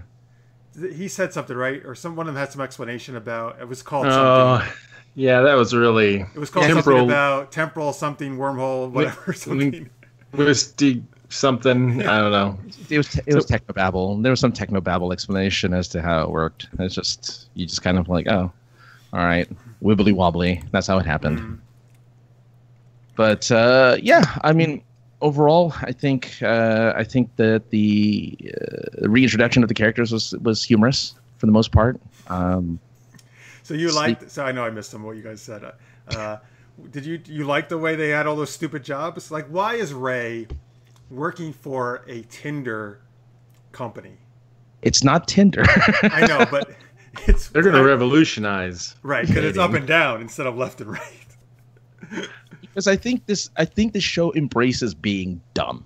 I think that's It does. It's completely accepting the fact that stuff that shouldn't happen is just going to happen. Like Sarah working at a Walmart-ish store. No, that wouldn't happen. Excuse me, it's a Bed Bath & Beyond type store. Oh, Bed Bath & Beyond, sorry. But like, she's a lethal weapon. She could have done anything, and she's somehow doing retail. That doesn't make any sense. Steele doing what he was doing made sense. That was the only one that I think. Oh, and Jax going back to school made sense. But yeah, I think with Ray, they kind of tried to explain it like, hey, you gave away your multi-billion-dollar company to someone who tanked it, means that you don't deserve a position of any type of leadership or power in this company. So, I mean, they tried to explain it off, but it's dumb. I admit it's dumb, but that's part of what I think is now the appeal of the show is they're perfectly content being dumb about everything. Yeah, I don't think in season 1, I'm not sure they were planning on making them dumb. No. It just kind of happened, and then they just rode with it since then, I think, and just said they're going to be misfits, a group of misfits. That's what it is. So, I mean, I think you're right. The people I talk to really enjoy it. They just love the dumb and silliness of it, and they fully embrace that. My issue is because it's not like I don't like fun stuff. I'm going to compare this to the Orville, which is my new favorite show this season. If you haven't watched it, folks, I highly recommend it. If you love Star Trek, it's like the heart of what Star Trek is about with a humorous spin. Now, the Orville can do a lot of really silly and kind of goofy jokes, right? Mm. But at its heart, the Orville tackles serious issues and it knows to be serious, and it treats things seriously with throwing in goofy humor sometimes, right? But Legends doesn't do that. It doesn't treat anything seriously at all. It has, like, at its heart, it is embracing the total dumbness. But that's why I can't connect with it, because it doesn't treat itself or the characters seriously, while the Orville does, and it's super funny. Right. While Legend just says, we don't give a shit. We're just going to be so super dumb and silly.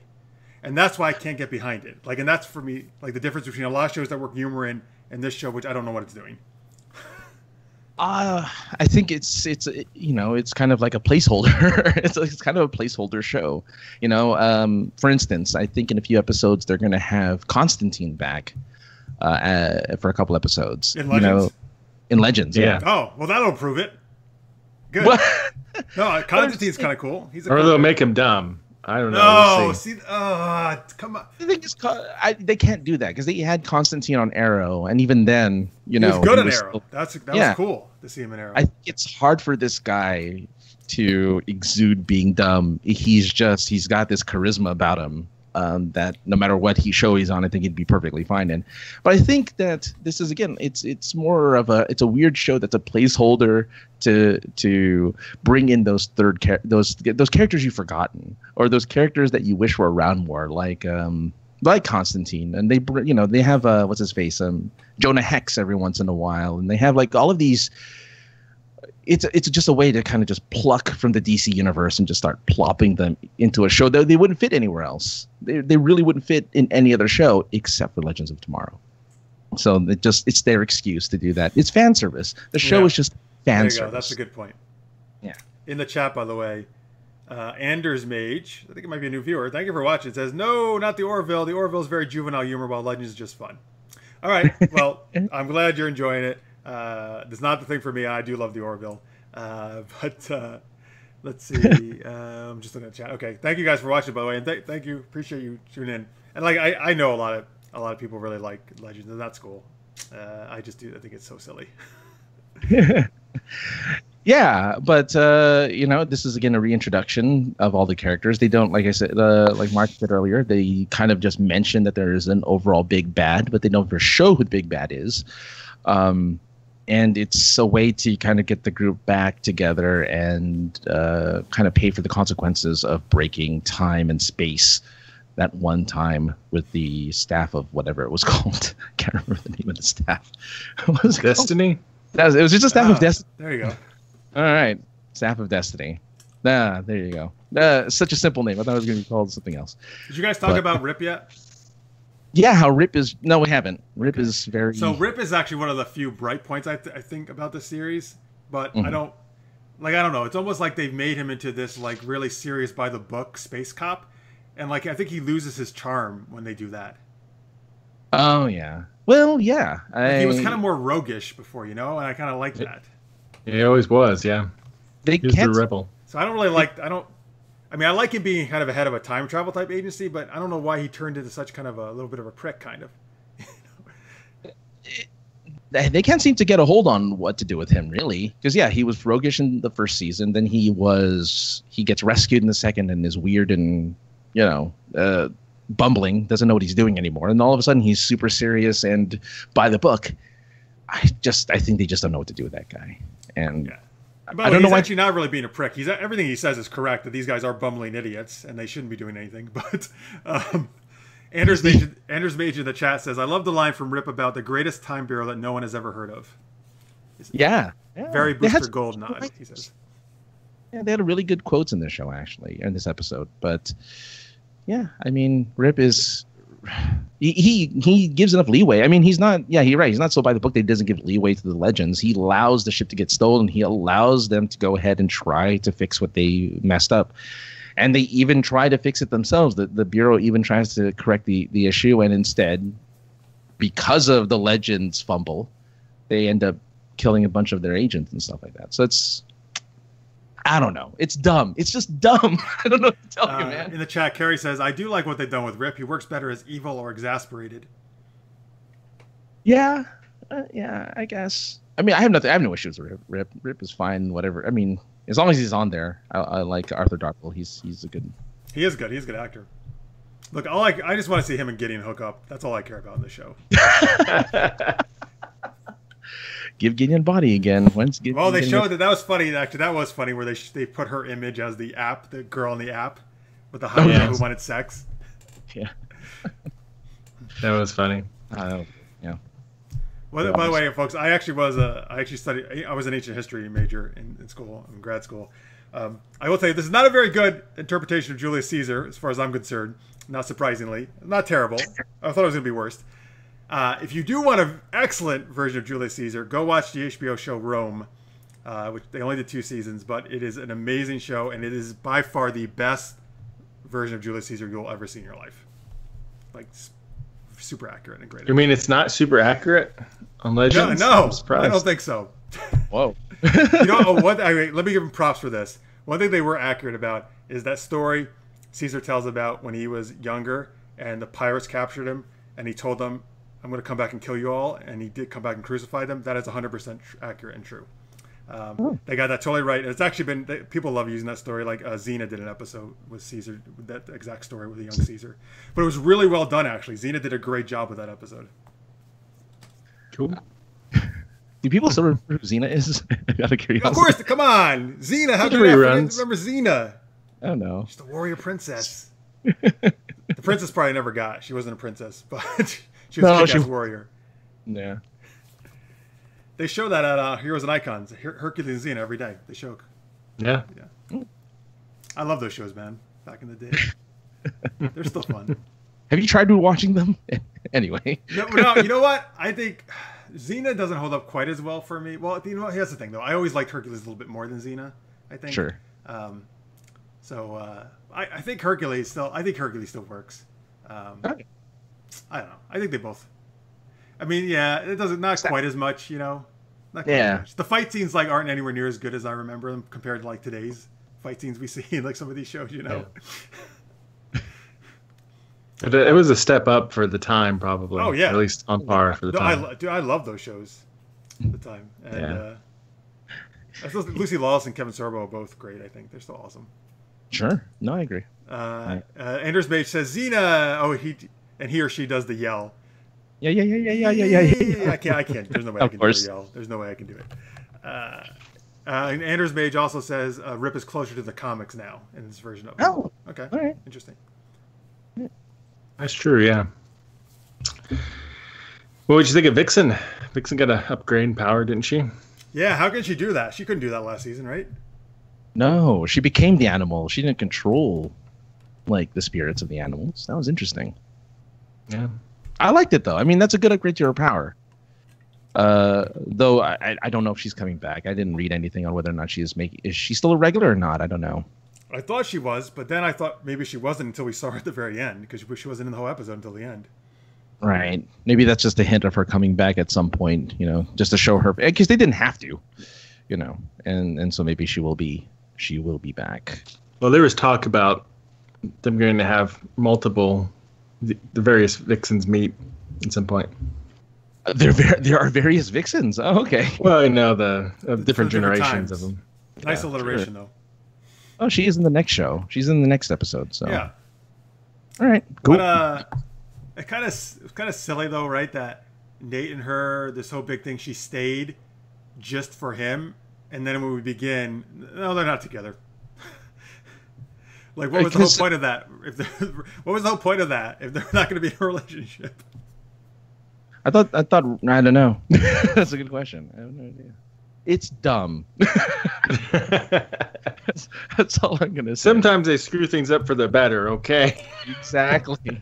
The best motto for that show. That needs to be their tagline for every bit of advertising. That is a line from this show, right? Sometimes they screw things up for the better. Yeah. It's their thing. So more power to them. By the way, Gideon on Twitter actually liked our super tweet question. There you go. See? Hey. Gideon follows me. I don't know if you can see that. But oh, jeez. There's an account actually, supposedly, of the character Gideon who does tweets and stuff. Yeah. Cool. I'll take it. Well, and I'm curious to see about Malice, who that bad guy is. Or Malice. Yeah. Malice. I think is it Malice or Malice? I don't know. Maybe it's Malice. Malice? Yeah. I don't know. Maybe it's Shellfish that attacks them in the end. I don't know.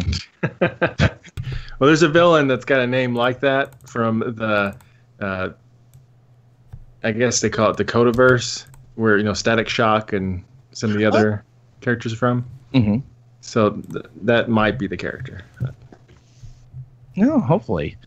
We'll see what happens. I don't know. Again, I'm perfectly fine them just kind of doing a story, just kind of adventure of the week type thing without a main overarching villain. That wouldn't be such a bad idea.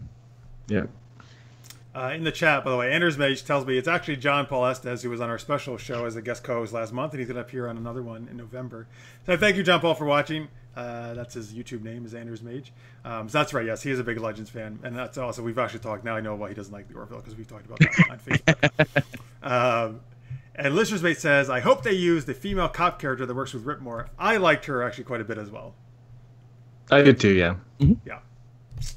I've seen her. She was in a movie on Hallmark that Julie watched. So Yeah, I was like, sure, "Where's she sure, from? Julie What is she watched it, from?" Mark. I'm thinking she's got to be from some different genre show. And I'm Yeah. like, oh, she's a Hallmark movie. Wow, she left an impression, I guess. So listen, folks, when he talks about Hallmark movies, Mark's actually watches all these on his own. He doesn't actually. It's on his wife. That's hilarious. I'm actually sent a note to her manager to try to get her on the show. Nice. Cool. Yeah. It'd be great. I also liked how she said, she's like, oh, now that I've seen you guys in action, you're far worse than I ever could imagine. It was great. Yes. And see, that's them embracing the fact that it's all just silly. And I think that's the writers acknowledging that what the audience is thinking is like, this is kind of just a silly, fun show. There's no dire consequences like Arrow and Flash. It's just them. I don't think season 1 that was their plan. No. It morphed into that. Yeah. Yeah. So I'm glad that they acknowledge it to some degree. So I'm a fan of that. Yeah, I think it had some funny moments. It was when they play up the humor, it's not bad. No. So we're gonna rate it. Yeah, let's rate it. I guess for me, I am giving this I'm giving it a 3. I liked it a lot. After watching Flash, which was my biggest disappointment this week, and then seeing Legends, I was like, yeah, Legends is pretty good. I like what they're doing with Legends, so I'm giving it a 3. Marks? What about you, Jeff? What? Oh, What do I okay, give I'll go. Is it 3? 3 Gideons. 3 Gideons is the ratings we use. All right, 3 Gideons for that one. I watched it after the Flash as well. It made the Flash look a lot better. So I'm going to give this 1 Gideon because it's silliness as usual. Yeah. I really don't want to watch this show anymore. But you have to. Yeah, well, we'll find out. We'll see. Maybe not. Maybe I'll just pretend. You'll just be like, yeah. Yeah. Totally great. Yeah. Didn't make that. I'm gonna give it like a probably just 2.5 Gideons, probably. It's but close to a 3. I'm just gonna have to wait and see where they go from here. But but they had funny moments. Aruba-Con was funny. Mm-hmm.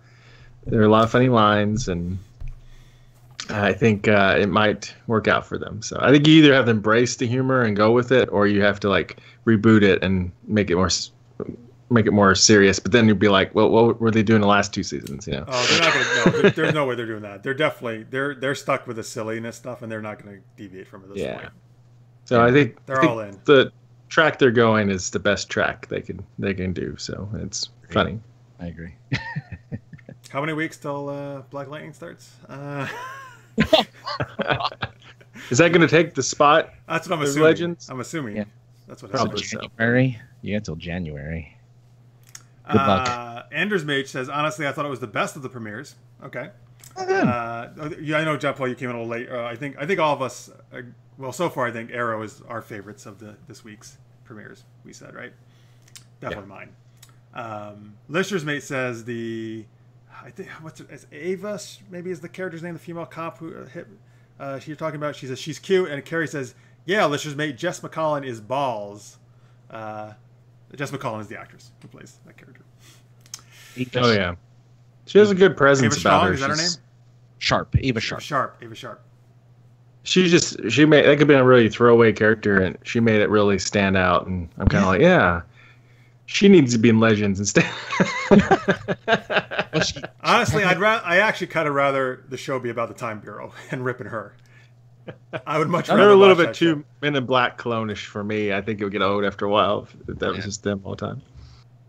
Yeah. Either a little flashing, forgetting lights. Pretty close to. Yeah. All right, hey, before we got one more show to talk about Supergirl, but let's do some news. We already talked about the Victor Garber leaving Legends news. He's leaving this season. But Mark, you want to talk about other news item, which is the Justice League trailer. Yeah, the new trailer came out, showing us the most, quite a bit more screen time of everything. I don't know, what do you guys think about it? Francis? Okay, I liked it. I've been thinking that every major DC film is going to be a downer, and this one had enough. I don't know if it's Joss Whedon's work doing it. I don't know if it's his rewrites and his reshoots that are doing it, but it just has an essence of fun. And I love the interactions between the characters a little bit more, even though they didn't show any in the previous trailers, really a lot of their interactions. But now you're seeing a lot more of their interactions. They are embracing a little, that little bit of humor, straight-faced humor, except for Barry, who is just outright trying to be funny. But overall, I think it's really good. I like it a lot. Yeah, that Barry's more like Ray in Legends. Exactly. Way silly, kind of just, oh, it's your sign. I was like, yeah, okay, all right. No, but see, I like that, man. I like. No, I like it too. No, I like it too. I think that's what the DC stuff is needed, is that humor that he's going to bring. It needs it desperately. Yeah. Well, and then it's you don't want everybody to be Batman, gloomy, no time. But Batman has the humor too. It's like, that's not how it's, or when that's not the line. That's not the saying. That's the opposite of the saying, or whatever. Exactly. Yeah, this Affleck's Batman is not super dour, I don't think, not like overly on this movie anyway. He's not as dour as Superman, that I know. Henry Cavill, man, he knows how to bring the sad. I liked how they showed the beginning of this trailer. Clark is standing out in the field and Lois goes to him. And that's nice, actually. He was actually a beat there. Like, that was a nice scene. I like how they started with that. Yeah. Though, I'm not going to lie. His body looked funny in that scene. I don't know why. His body looked funny? What does that mean? He looked like what? I heard someone say he looked like a duck. And I'm like, yeah, he kind of looks like a duck. What does that mean? He's got like his butt's protruding out and his chest. He looks like he's laying an egg. Yeah, he looks like he's laying an egg in that. That is the weirdest comment I've heard. I'm like, yeah, he does look like that. But otherwise, it was a good tease to Superman returning. I thought that was good. Good tease before he takes his shirt off. No, teasing. Well, they showed the chest. It was kind of nice how they only showed that little bit of Superman, though. They didn't give you anything else. That was good, I think. Yeah. And I like the part about Batman, saying how he made a promise to Superman. That was I think they could have done that friendship between Batman and Superman a lot better in Batman v Superman, even though I didn't like that movie. But there wasn't a friendship in that. No, I know. So for that their line, moms have the same names, people. How much more of a bond can you have? For that line to have more weight, it would have been nice if they established that more. But still, that is something that is established in the comics, so I get where they were going with it. And everyone's sad that Superman's gone. I'm like, he didn't do anything. Superman barely did anything in the. Come on, he did save the world from Zod and stuff, even though he destroyed half the city in the process. But I think after Zod, he was doing a bunch of stuff between that and Batman versus Superman. We didn't see. They hinted at. Yeah, they did hint at it, but even then, I'm just like, they didn't. But they did hint at Batman v Superman that there was this public love for Superman. I mean, as a matter of fact, there was a public hate for Superman in that movie. They was it on the statue, God, he's not a god or something like that. Like they had disdain for Superman. They didn't like him, and now that they mourn for his death, it's like, whatever. It's fine. I'm okay with it, but yeah, no. In the chat, Anders Mage says, as a trailer, I thought it was better than the Star Wars trailer. Don't know which movie will be better, but it was a better hook to the movie. Yeah, I can appreciate that. Yeah. Cool. By the way, I know a lot of people are like speculating about Joss Whedon's impact. I'll say Marks and I were at the San Diego Comic-Con Justice League panel, and the actors did not make it seem that way at all. They made it seem like Whedon was doing, you know, some few reshoots, but the movie was mostly done already. And Zack Snyder is like that. He's their guy. Zack Snyder is their guy. Those actors, like, they're totally behind him. I don't know. So I mean, I don't know. I just don't want people to be. Here's the thing that sucks. And look, I admit, Zack Snyder, I keep wanting him to become like this really amazing filmmaker, and he doesn't really quite get there. But I think if the movie's great, they're gonna say, "Oh, it's Joss Whedon," and if it sucks, they're like, "Oh, it's Zack Snyder." Like, so Zack Snyder can't win. That fucking blows. That's not cool at all. Then you know what Zack Snyder should do? Make some good movies. Hey, 300, you know, was good. And what the fuck is it? The Dawn of the Dead remake. That I really like that too. And Watchmen. See, he has made Watchmen good movies. Was good. He has made good movies. I think. But see, those tones of those versus your typical DC thing, unless it's like Justice League Dark or something, are totally different, and that's part of the problem, I think, with him. I still think Joss had a huge.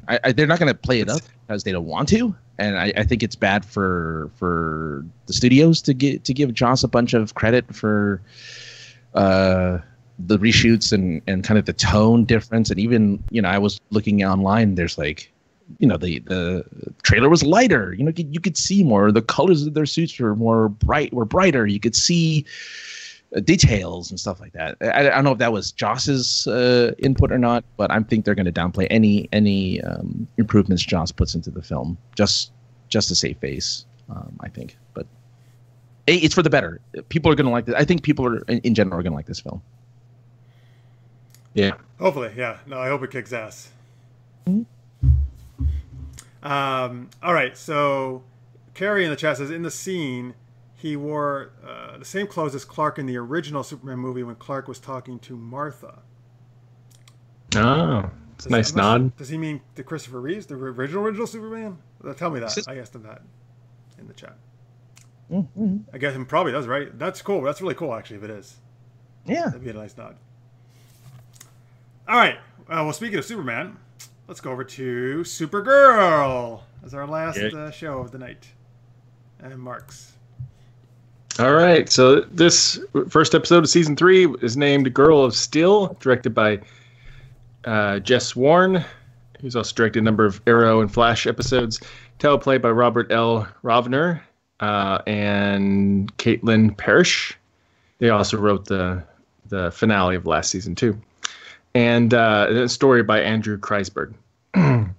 So Supergirl is not handling the loss of Mon-El very well. She's having the same recurring dreams about Mon-El and her mother, and who's got a facelift, her face change, and interacts with her friends, is removed from her friends, guarded in a way, interacting only them as Supergirl really, and is obsessed or very focused on her Supergirl job. And they face a new threat from Robert DuBois, a.k.a. Bloodsport, who ends up stealing an alien cloaking device. And unbeknownst to them at first, at least, he's teamed up with Morgan Edge, who's a evil businessman who wants to do some evil business things. and they try to destroy the riverfront area, and with a cloaked submarine. Supergirl saves the day.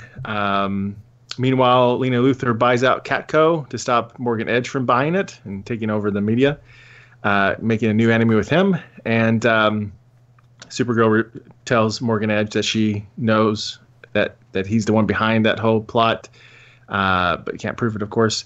And also, another storyline here is that Alex is worried about their wedding.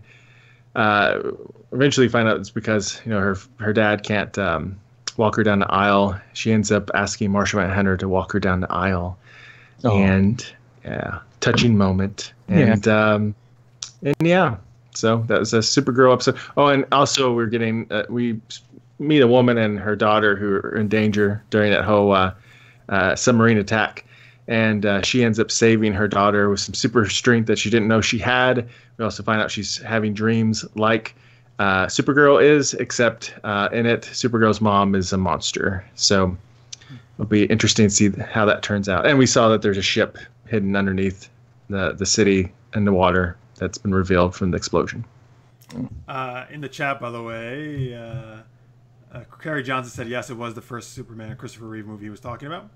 Oh, Nice. cool. And Anders Mage says George Reeves will always be my favorite, which is the TV version of Superman back in the day. Yeah, nice. See, that's it. It's the 80s clothes, just didn't fit him quite right. Yeah.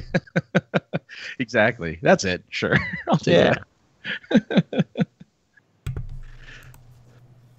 All right. So, what'd you guys think of this episode? What do you guys think of what Supergirl's reaction to Mon-El being lost? Not good. I actually thought that was appropriate. Well, no, yeah, sorry. Yes, understandable and appropriate. Yes. Okay. I thought you meant like. No, understandable.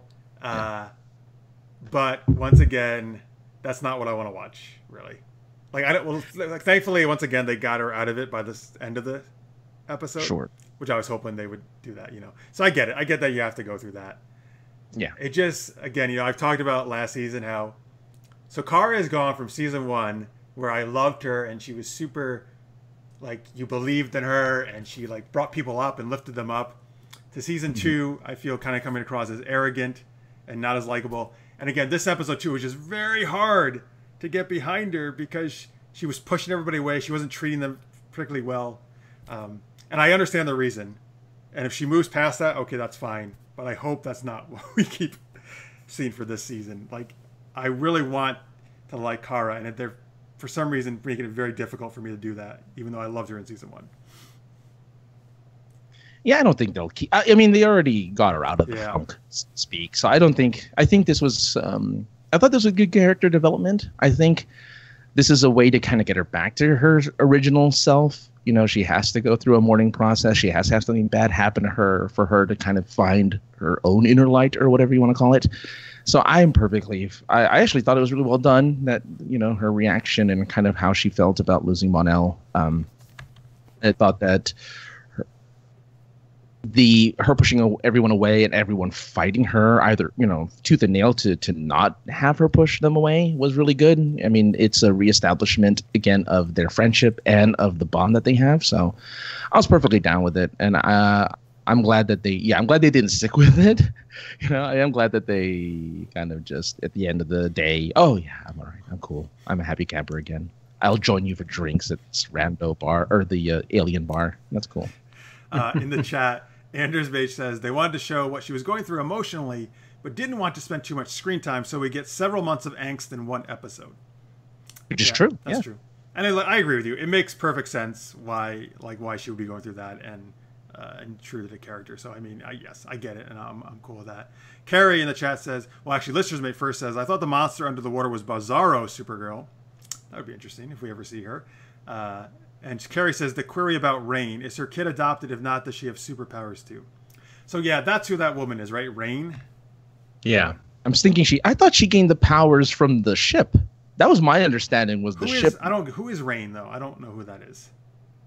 Well, in the comic books, Rain was one of a number of world killers created by Kryptonian scientists. I don't know if they ever said 100%, but they allude to them being like what Doomsday was supposed to be part of also. And so she's basically a superhuman Kryptonian soldier, I guess. And the ship unlocked her powers. That makes more sense now. Okay. All right, cool. Because she didn't seem like that she knew she had powers up until she got the thing off of her. Not at all. No, apparently not. Oh, it must have unlocked from that ship being revealed underneath the wharf. And I believe the family that created those world killers were enemies of the Kal-El family. Oh, sure, of course. I think, or maybe not. Maybe I don't know what they're going to do. They could be involved in the creation of it too. Who knows? But they look like crazy cult people because in the last episode of the previous season. Remember, we had the child they put in the ship and it shut off. That was her, and They look like crazy Kryptonian cult guys or something. That was Rain? Yeah.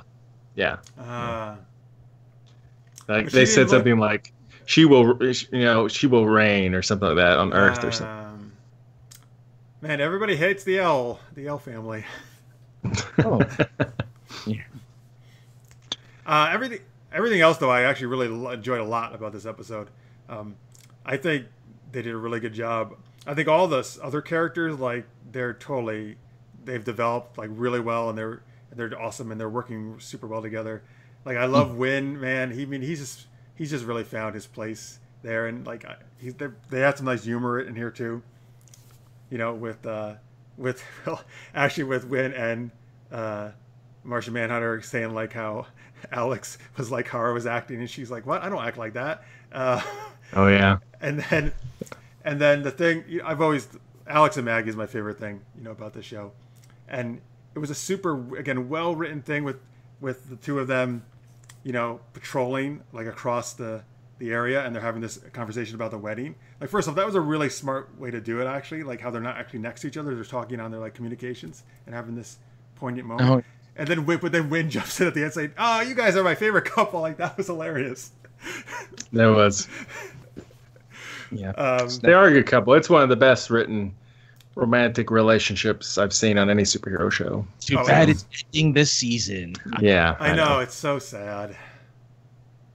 They build up this amazing relationship, and they're like, "Nah, no, you can't." But it's because Floriana Lima wants to do other stuff. So yeah. I mean, can't blame her for that. Can't blame her for that. But she's so good on this. Yeah, like it's such a well written and well acted relationship. It is. Love it. And I like Morgan Edge. I like that actor. Yeah, Adrian Pasdar from Heroes. Yeah. No. Wait. Where's Maxwell Lord? Where's Maxwell Lord? No, I agree with you. Maxwell Lord was the best thing about season 1, and it's a crime that he's not on this show. You probably didn't want to go to Vancouver. You probably want to stay in LA. Still. I don't know, man. He's not in, like, I don't know if he's in a ton of stuff. I just think they just decided to move on and didn't know what to do with him. Yeah, maybe.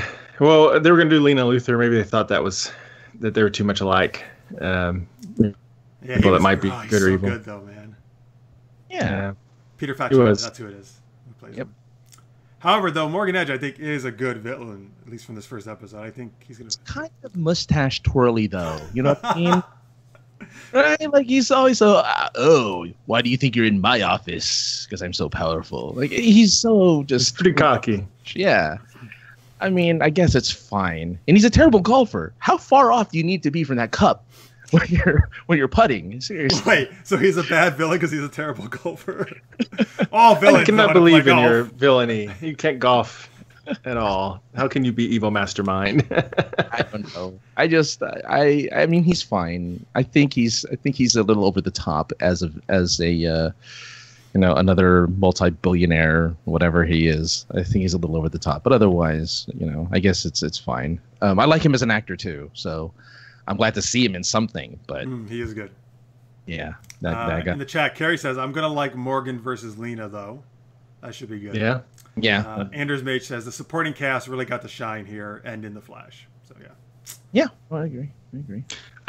One thing I was disappointed by was, Erica Durance is the mom now and such, which is great and everything. But I didn't like how they introduced her, because I thought that was going to be really confusing for people if they hadn't read the press of that she's going to be taking on that role, because you're just like, who's this mysterious woman that she's going and hugging and stuff and in her dream, and what's going on, and until near the end where she says it's her mom, if you're not paying attention, you might not have caught that. You still might be confused about who she's supposed to be. I mean, I guess since I did, know all about Erica Durant taking over, that obviously for me it worked totally fine. But also, I mean, they dressed her, though. Alora always wears that exact blue dress. So they dressed her in the same thing, and nobody else has worn that. So I don't know. I think for me that was enough for people. I'm gonna guess. Yeah, Erica Durance looks young. She looks the same age as Kara. That's the thing. Erica Durant still she's not old, obviously, but she still looks very even younger than she actually is. Yeah. That is one thing. You're right. I was like, wait a minute. I was trying to actually process. I was like, okay, how old is Erica Durant now? Could she have a kid that age. Like I was trying to actually process it in my head, like age. That's why I was just like, it kind of threw me off, even though I knew that they were also changing. She got knocked up young. Let's say that. She's 39. She's 39. Erica Durance is. Yeah. And Kara is supposed to be at this point.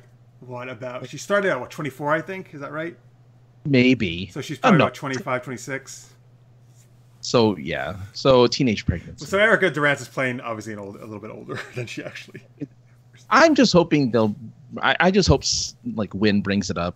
Like I think I mentioned this once before on this show, but I hope they bring it up like Fresh Prince of Bel-Air and just notice that they look completely different and that something changed and something's different. I hope somebody brings it up because I think that'd be really. I think it has to happen because they look so different from each other. It's too jarring not to at least have somebody at least passingly saying, there's something different about your mother, Kara. I don't know what it is. I can't put my finger on it, but there's something different about her. Yeah. Carrie brings up in the chat, actually, Carrie, thank you for reminding me. I was thinking this too. She was that age on Krypton, though. So I guess the point is that that's the age Allura was. So, right. Yeah. It's the age she was when Kara was a child, not the age she would be now. That's true. So again, that's an excellent point. Thank you. Oh, that's true. Yeah. Yes. So the age does match up, actually, then. Because she easily could be that age when Kara was like 11 or whatever, 10 or whatever she was when she left. I agree. Thank you, Carrie. I still think it's a confusing way to introduce a new face, though. If she had been a hologram and you're like, Mom, blah, blah, and you introduce her that way, then you're like, everybody's like, oh, I guess she's playing the mom now. But in a dream, I'm just like, because Julie watched it, and at first she's like, who's that supposed to be? You know, and I'm like, oh, it's the mom. She's playing. Oh, okay, yeah. So, well, I guess from an artistic point of view, though, I liked the way they did it with no words, and more of like a dream type sequence. I thought that was a cool intro. Laura Bernanti, who played the mother in the previous season, 38. So there you go. Same age, basically. Yeah. So basically, you guys just said she looked old. She does. No, I said Erica Durance is not old. Good luck. We're never going to get her on the show now. I said she is not old, and she looks younger than what she is.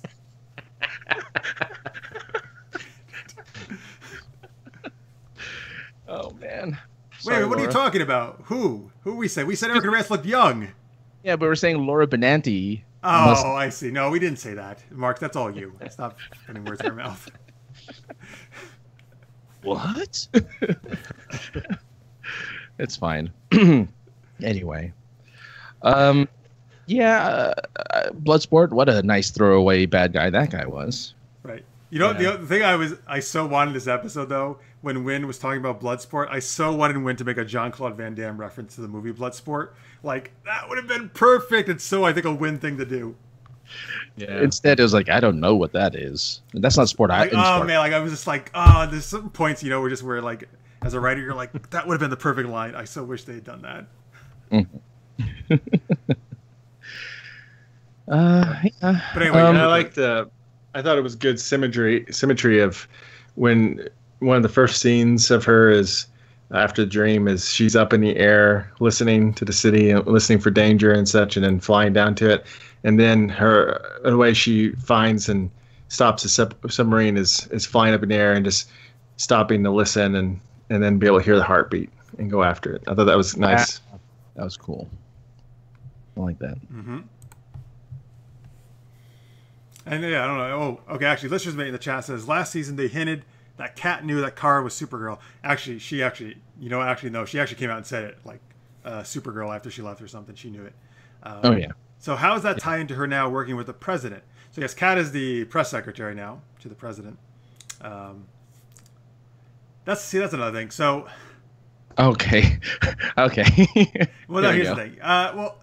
So they obviously want Kat still on the show, but they can't, since she lives in LA and doesn't want to live in Vancouver, close to Flockhart. They can't have her in it that much.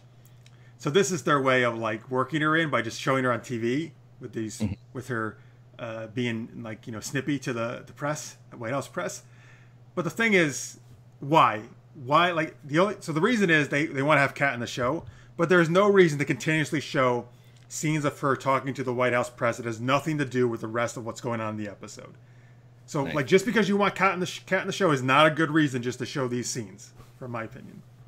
I agree, and I mean, you look. I've said this once before, and I'll say it again. Supergirl is the biggest culprit of doing this, which is providing some social commentary to what's currently happening in the world today. I mean, I again go to these shows to escape. I don't go to these shows to be reminded what I already see every day outside of the shows that I use to escape. So I always get thrown out of my TV when they start doing parallels to, again, what's currently happening in the world. And again, they are shoehorning in. You're right. They're shoehorning in Cat Grant in that sense. Now, unless they intend to show more of the president again, you know, if she's going to play her alienness is going to play another role again this season, then it makes more sense to have her on often. But just to do kind of the social commentary, just it's the one thing that bothers me. It's the one thing that bothers me about the show. It's the only reason why it's a little too preachy. It's a little too on the head. Yeah. I was going to say that. Yeah, it's a little preachy, and it's too much. I don't mind social commentary at all. I actually love what the Orville does in terms of exploring social issues, which Star Trek has done, and they do it very intelligently. But you're right. The problem with Supergirl is it's too, not that this one but in the past they're just too in your face about it and hitting you over the head. They just need to be more subtle. I wish they would be more subtle if they want to get across social issues, which I'm okay with them doing. But yeah, which is why Orville works well as social commentary, because it's dealing with aliens and sci-fi, so you can detach this. You can still connect with the social issue, but detach it from the rest of the world, which makes it work. Here, because it's kind of quote unquote modern world, even if it is a different Earth, it is a little bit. Sometimes it can be, and it was very close. It was riding that edge of being in your face in this particular episode, just because of often. Because they echo it exactly. Like what the fuck was the place called the aliens last season? The aliens? Oh, Rhea. The Daxamites? Make Daxam great again. You know, right? They would use the exact. Oh yeah. So that's the thing. They go so on the nose with it. Yeah. Well, and both of her appearances were taking a stab at at Trump. Yeah. So. yeah. Both times. I'm like, I get it. I understand. I agree, but you don't need to have it in this type of, again, escapism television. Have other issues. Make these other people have different issues, and I think. And it's interesting that this is the only show out of the 4 that does it. Yeah. I guess I don't know. Maybe they've just decided, because they've decided Legends is the silly, goofy one. Supergirl is going to be the social commentary one, and Arrow and Flash, I don't know, will just be the normal superhero shows. But Arrow had a really good episode about guns, and they did a good job. Yeah, that was once out of 5 seasons. Yeah, and that's the way to do it, not constantly all the time. Exactly. By the way, if you didn't get the idea, blah blah blah. It's right. Let's do it this next episode and the next episode. Yeah. Get it, guys? No. Yeah. Anders Bage, by the way, says he thinks Kat was the best part. And Carrie says, doesn't Kat know the Prez is an alien too? She can keep a secret. So he thinks, she'll keep a secret about Kara's identity, obviously, as Supergirl. Kat can keep secrets. Oh, yeah. Yeah. She might appear at some point, and I thought it was the first time they did it was fine, because it told us where she's at and how that relationship with the president has evolved. So, but if she appears like every episode in the background screens just to be taking jabs at stuff, it'd be like, come on. That's what I'm afraid was going to happen, to be honest. Yeah. I just hope that's not constant. That's going to get distracts from. It's already old to me, to be honest with you. Yeah. Agreed 100%. And Anders Mage makes a good point on chat. Green Arrow was always the voice of social issues in the comics, so someone else had to pick up this role.